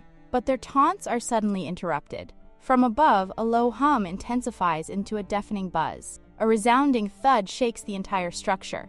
The air stills for half a breath before a monstrous red figure descends upon them. The red robot lands before them with unrelenting force, Before Cheol and Gugu can even comprehend the situation, the mechanical beast launches forward. The impact is brutal, sending them reeling. The red entity regards them with cold amusement before shifting its gaze toward Minerva's core. A scoff escapes it, disdainful of how such immense power is being squandered. This system, this potential, is being wasted here. With a flick of its arm, an ominous energy swirls to life, its intent unmistakable. It seeks to claim Minerva's power for itself. In the distance, Rio watches with growing unease. On the AI screen, Minerva's form flickers. Something is wrong. He calls out to her, his voice tinged with concern, but she falters. Panic sets in as he tries to reach Cheol and Gugu. His calls go unanswered. Meanwhile, Nheduc turns his gaze toward the sky. The atmosphere is shifting. The sky, once stable, is now drenched in an eerie crimson hue. The building trembles as its structure begins to shift, and then, from its depths, the red monster emerges. Energy crackles through the air as the figure speaks. The dimensional energy absorption rate minus 1080%, and it keeps rising. The maximum threshold has long been surpassed. Standing at the heart of this upheaval is Upi, Minerva's original creator. His eyes gleam with intent. With Minerva under his control, he will reconstruct Yongsan, this flawed utopia, the illusion of peace they so foolishly embraced. He will rip it apart. With Minerva's power, he will rebuild from the ashes. Power surges in his grasp, an overwhelming force ready to be unleashed. His voice rings with finality. His first order of business is to eliminate unnecessary obstacles. A blinding surge of energy erupts from his palm, minus 20 billion volts of pure devastation aimed directly at Nheduc, who hovers in the sky. But unlike others who might flinch in terror, Nheduc remains unfazed. No, more than that. His lips curl into a grin. Hunger glints in his eyes, feral and insatiable. Upi, for all his might, has unwittingly made a fatal mistake. For Nheduc, this is not a battle to fear. This is a feast. Upi stands firm, his expression unwavering as Nheduc prepares to attack. The air around her distorts, her insatiable hunger evident in the way she readies herself to consume him whole. But Upi remains unfazed. With a swift motion, he raises his hand, forming a barrier that encases him in a protective shield. A scoff escapes his lips as he remarks that her attacks will have no effect. He has studied her abilities thoroughly, dissected the nature of her power, and now, armed with this knowledge, he is prepared to counter her every move. Declaring that it is time to witness the true power of science, Upi watches as Nheduc unleashes Predator Breath, the very force that allows her to disintegrate matter and reconstruct it into a form she can consume. However, her attack fails to make even the slightest dent in his barrier. Smirking, Upi reminds her that he has already deciphered her strategy. He understands that her power functions by breaking down all matter before reshaping it to her will. Confidently, he invites her to try and destroy the cage he has created, but assures her that it will be a futile effort. With Minerva providing him with an unlimited supply of energy, he can sustain this defense indefinitely. Drawing his sword, he proclaims that with this boundless energy, he will not only overpower her but also rebuild this corrupted place. With a single swing, a surge of force erupts from his blade, causing the surrounding ruins to collapse. The crumbling buildings threaten to crush those still within their reach, but just as disaster seems inevitable, a protective barrier forms around them. The source of this shield is Rio, who steps forward and assures everyone that they are safe as long as he is there. Without hesitation, he urges them to evacuate before the battlefield becomes even more dangerous. Upi's gaze shifts to Rio, and a realization dawns upon him. This is the true purpose of Minerva. It was never designed merely to supply the city with energy. No, Minerva holds the power to reshape the world itself. Yet, despite the overwhelming force against her, Nheduc refuses to surrender. Upi raises his sword once more, prepared to end her for good. Rio, watching in disbelief, struggles to comprehend how easily Nheduc is being overpowered. The raw might of Minerva as a weapon leaves him shaken. Perhaps, he thinks, he was not wrong after all. Then, Upi calls out to him. Something about the way he speaks sends a jolt through Rio.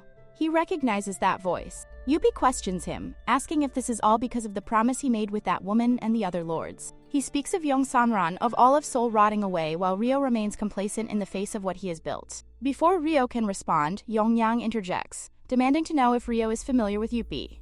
Rio steps in, providing the answer is none other than one of the brilliant developers who helped construct Yongsan. The very core of Minerva's system was born from the collaboration between him and Rio. Without Upi, the project would have been impossible. Young Yang, struggling to understand, presses further. If Yuppie was instrumental in creating Minerva, then why is he now turning against them? Frustration flares in Rio's voice as he confronts Yuppie directly. He tells him that it seems like he still hasn't let go of the past. War weapons are no longer needed, and Minerva's purpose is not one of destruction. Yuppie's expression darkens, his patience wearing thin. He sneers at Rio's words, accusing him of submitting to Sua's power, of accepting her rule simply out of fear. His voice rises in anger as he demands to know what Rio has traded in exchange for this so-called peace. The abandonment of weapon development? Yuppie scoffs, calling it nonsense. But Rio refuses to back down. He reminds Yuppie that after Nheiduk was defeated, Minerva nearly destroyed everything. If they had not intervened and controlled it, the city would have been annihilated. Yuppie seethes, his anger reaching a breaking point. He cannot believe what he is hearing. Earlier, he was the one who took down Nheiduk, not Sua. And yet, Rio refuses to acknowledge it. It becomes clear. Yuppie holds a deep-seated resentment toward Sua. Yuppie, still furious and barely holding himself together, glares at everyone and declares that they have all been deceived by Sua. She's not the savior they think she is. No, she's been playing them from the very beginning. His words echo through the air, but before anyone can react, his eyes land on Nheiduk, and suddenly he freezes. How in the world is she still alive? He saw her take that hit, a hit that should have finished her off, a hit that should have left nothing but dust in its wake. And yet, here she is, standing before him, not just alive, but looking, disturbingly eager. Yuppie narrows his eyes and sneers. Fine. If she insists on being a persistent little lizard, then he'll just have to finish the job properly this time. His claws extend, his body tenses, and he lunges forward, ready to rip out her heart and end her for good. But then, something unexpected happens. Nheiduk's face lights up. Not in fear, not in panic. No. She looks absolutely thrilled. This is it. This is what she's been searching for. A creature with such high-quality energy, with such a strong and rich power source, the kind she could feast on endlessly. In other words, Nheiduk has just found the ultimate prey. And if Yuppie thinks he's about to devour her, well, he clearly has no idea that he's the one about to be eaten. Her smile widens, her hunger sharpens, and as Yuppie rushes toward her, she prepares herself. This isn't a battle, it's a feast. Yuppie feels the sharp sting as Nheiduk's nails slash across his shoulder, the force behind the attack making him stagger. He wonders if this is the full extent of Yongsan's 10 years of power, or if this monster in front of him is simply beyond reason. Nheiduk, completely unfazed, only seems to grow stronger. Just how much can she even consume? Activating his remaining power, Yuppie forces every last bit of his strength into one desperate move. A blinding explosion erupts, a massive burning hole tearing through the battlefield. Humans, witnessing the sheer scale of destruction, erupt into panic as the flames spread. Rio, standing at a distance, feels the immense energy radiating from the artificial sun that has just been created. Even Nheiduk reacts, the heat searing against her skin. Yuppie has used an incredible amount of energy, far more than he should have, but he is certain that even Nheiduk cannot consume it. This artificial sun is powerful enough to light up Seoul for over 100 years, and now it traps Nheiduk inside. He watches her scoff, believing she will burn to nothing within moments. But to his utter shock, Nheiduk emerges, unscathed and grinning. She looks up at him, eyes gleaming with an unsettling hunger, and declares that it was delicious. Yuppie feels his breath hitch. She ate it. She actually ate the artificial sun. Before he can react, Nheiduk demands more. All the robots under Yuppie's control launch at her in desperation, but with a single breath, a monstrous predatory exhale, she obliterates them. Yuppie barely has time to process the overwhelming gap in power. He needs to buy time, to recharge, even if it means using everything Yongsan has left. Summoning every last robot in his arsenal, he sends them all against Nheiduk, but she tears through them effortlessly. He cannot understand how she is destroying them so quickly. Then, before he can react, she turns her predator's breath on him. The power disparity is overwhelming. This isn't even a fight. No, the thought of it being a battle has never even crossed Nheiduk's mind. To her, Yuppie is simply prey. Just as she moves to finish him, Rio intervenes, stopping her. He begs her not to eat Yuppie, but Nheiduk refuses, stating that she will. Rio runs toward her, desperate, reminding her of the promise she made to Sua. Nheiduk hesitates. A memory surfaces, a paper stamped on the roof, back in the past. Sua had explained to her that it was a promise, one she must keep if she wants to stay. Nheiduk had questioned what would happen if she broke it. Sua had replied that she would turn her into a dish and make her live her life as food. In that moment, Naeduk had sworn to keep the promise. Back in the present, Rio pleads with her to remember. She cannot eat a person without reason. But Naeduk argues that Ipi is not a person. Rio grows angry, shouting that Ipi is human. He insists that, despite his actions, Ipi thinks, feels, and exists as a person. Yugyeong, watching the exchange, steps in, asking Naeduk what makes her believe Ipi is not human. Naeduk's response is simple. Ipi feels the same as her. He possesses dimensional energy, yet he looks human. Ipi, dragging his nails against the ground, glares at Rio. He questions whether Rio truly believes they don't need more power. Then, with a sinister smile, he releases a surge of energy. The scent of it reaches Yugyeong and her brother, and Yugyeong immediately senses something is wrong. Rio grabs Ipi, demanding to know what he just did. Ipi only smirks, pointing out that Rio himself admitted that Naeduk has been defeated. Then he questions whether Sua will really be able to control her. He claims that everyone has been fooled by her so-called restaurant. As Naeduk moves closer to Yugyeong and her brother, Ipi gestures toward them, telling Rio to open his eyes. The threat is still alive. Naeduk stands over them, drooling. The scent of their dimensional energy intrigues her, and she declares that she can eat Yugyeong. Ipi, watching this, smirks. He will destroy everything Sua has created. Naeduk leans in closer, inhaling deeply points that they smell. Ugh. Yugyeong panics, quickly blurting out that it's only because she ate chicken earlier. That single word, chicken, shakes Naeduk to her core. She suddenly remembers the promise. Sua's glare, piercing and cold, flashes in her mind. A deep shudder runs through her body as she steps back. Then, to the shock of both Ipi and Rio, Naeduk shouts that she won't eat. She definitely won't eat any human. Ipi looks at Naeduk in disbelief, questioning why she refuses to consume them when, merely 2 years ago, she had devoured everything in sight. Back then, the entire force of Seoul had to unite just to survive the chaos she had unleashed. Naeduk, however, remains unfazed, simply stating that if she were to eat them now, Sua would scold her. In past, Ipi is seen working tirelessly, his focus unwavering. Rio approaches him, questioning why he does not take some rest. Ipi, determined, responds that there is little time left before the conquest, and if they wish to finish things quickly, he has no other option but to continue. With this, they will finally be able to defeat Naeduk and bring lasting peace to Seoul. Minerva, their ultimate weapon, is close to being ready. Yet Rio insists, pointing out that Ipi should at least get some sleep and let the apprentices handle the rest. Ever kind, Ipi refuses, stating that they too have pulled all-nighters and should be allowed to rest. As he continues working, a thought crosses Upi's mind. Perhaps the appearance of Naeduk was not entirely a misfortune. Rio scoffs at the idea, convinced that Upi's exhaustion is clouding his judgment. But Ipi stands firm, not speaking out of weariness, but conviction. He wonders what Seoul was like before Naeduk's arrival. The dimensions had been in a state of endless conflict, warring against one another, with no end in sight. Everything changed when Naeduk arrived. Her overwhelming strength forced them all to unite under a single purpose. And now, once she is defeated, true peace will finally come. At the battlefield, the monstrous green entity scoffs impatiently, demanding to know when Minerva will finally activate. The situation grows dire, as they are teetering on the brink of destruction. Deep within Minerva's core, system alarms blare. A critical error has been detected. The energy control unit is overloaded.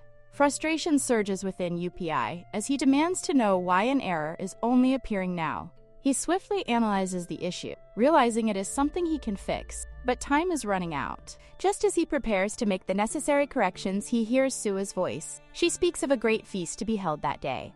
And just like that, Naeduk, the terror of Seoul, is defeated as though she were nothing. Since that moment, Rio has thrown himself into work, toiling from morning until night. His subordinates notice this, yet instead of inviting him to meet women or take a break, they decide against it. Even if they had, they know he would not have accepted. One day, Rio approaches Ipi, demanding that he put a stop to his efforts. There is no need for any more weapons. An agreement has been made between the Dimensional Lords and SUA mass weapons, and destructive magic are now prohibited. While it is regrettable, he suggests that Minerva be repurposed for something else. But Ipi is unconvinced. He challenges Rio, asking why he has chosen to align himself with such a force. After all they have been through, fighting together against a great power, is he truly willing to surrender to something even greater? Rage builds within Ipi as he questions whether, if SUA were to become their enemy, they would all simply kneel before her without resistance. He sneers at the idea of mistaking submission for peace, of accepting such a fate as reality. Back in the present, Ryo calmly reassures him that Naeduk is safe, and Sua now serves as a deterrent. But Yuppie has had enough. His immense power surges, his body expanding into something beyond human comprehension. He scoffs at their notion of difference, seeing it as nothing more than a delusion. To him, Sua is just a beast, forced into obedience, and he has now proven it. None of them are different from Naeduk. Yuppie prepares to strike, but before he can land his attack, a deep-fried utensil intercepts his hand, gripping it with an overwhelming force before hurling him away. A tremendous burst of energy erupts from the impact, an energy powerful enough to rival a supernova. Only one being could accomplish such a feat. Sua stands there, her presence undeniable. She remarks that she had even brought extra chicken, just in case her employee lost the first delivery, feeling a twinge of guilt over the matter. But her expression darkens as she turns toward Ryo, demanding an explanation. Had he forgotten their promise? Ryo, under immense pressure, tries to explain, but there is no time. He needs Sua to subdue UPI immediately. UPI has absorbed Minerva's core and overloaded the energy control unit. Any reckless move will result in not just Seoul's destruction, but the annihilation of the entire world, leaving nothing behind. Yuppie, eyes wild with fury, cries out, questioning the meaning of survival when they are all nothing more than corpses, doomed to an existence without freedom. Ryo sees it clearly. It is too late. Yuppie is going to explode at any moment. But then Sua takes action. She prepares her ultimate technique, the Peace Restaurant finisher. The first step, she lifts the dry basket. The second, a precise shake to rid the excess grease. Without hesitation, she throws it toward Naeduk. All others can only watch, terrified at the sight. But Naeduk?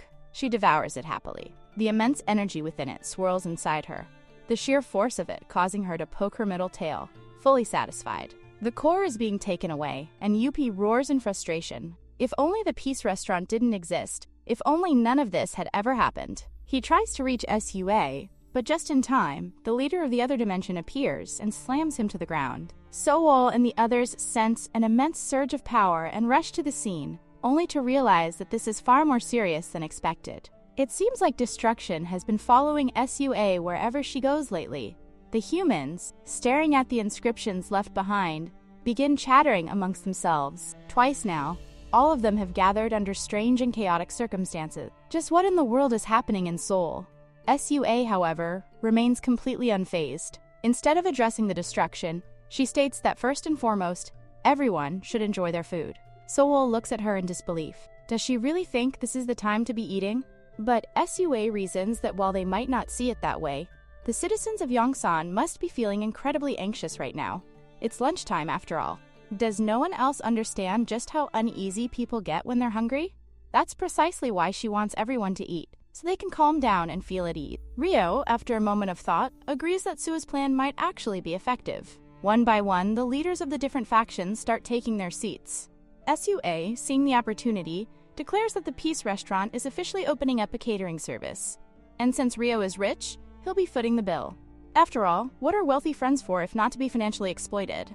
Without wasting any time, Sua gets back to frying up chicken, giving orders left and right. She tells them to pack meals for both the Demon Lord and Naeduk, who, having a clear master-student dynamic, confidently tell her to leave it to them.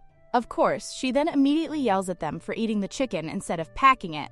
Yukyong and her brother, meanwhile, distribute food to the citizens, apologizing for the delay and encouraging everyone to enjoy their meal. The line of people waiting for food stretches far, but Sua, ever the efficient leader, tells Yugyong and Buyong to take a break and eat some chicken themselves. Yugyong thanks her but insists that they've already received so much help today, and now they want to give back by working. Buyong also chimes in, asking Sua to let them finish serving before she makes anything special for them. Relenting, Sua promises to fry them extra crispy chicken later. Nearby, the Demonkin takes this opportunity to tease Naeduk about her first disastrous delivery attempt. She made such a huge mistake, how embarrassing. He smugly flexes that delivering food is obviously difficult for someone like her.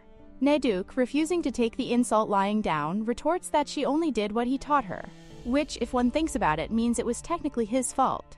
On the other side of the scene, Ryo, while eating his chicken, suddenly muses about how strange it is that eating fried chicken has become such a difficult task. Still, he acknowledges that they're all alive today because Sua showed up at the right moment. They really lucked out. Watching her calmly hand out food, even after such a major event, reminds him of the time she served soup after taking down Naeduk. Sowol, however, turns to Rio with a serious look and points out that he should have gotten rid of someone like Minerva a long time ago. Rio, unfazed, explains that technology itself isn't at fault. It's all about who's using it and how. He reminds everyone that just 2 years ago, Naeduk was a massive threat to them, but today, she used the same powers to save them. Asar, taking in the conversation, nods in agreement. This is precisely what they need to discuss today. They have to decide, once and for all, what to do about SUA. And they need to handle it as soon as this emergency situation is over.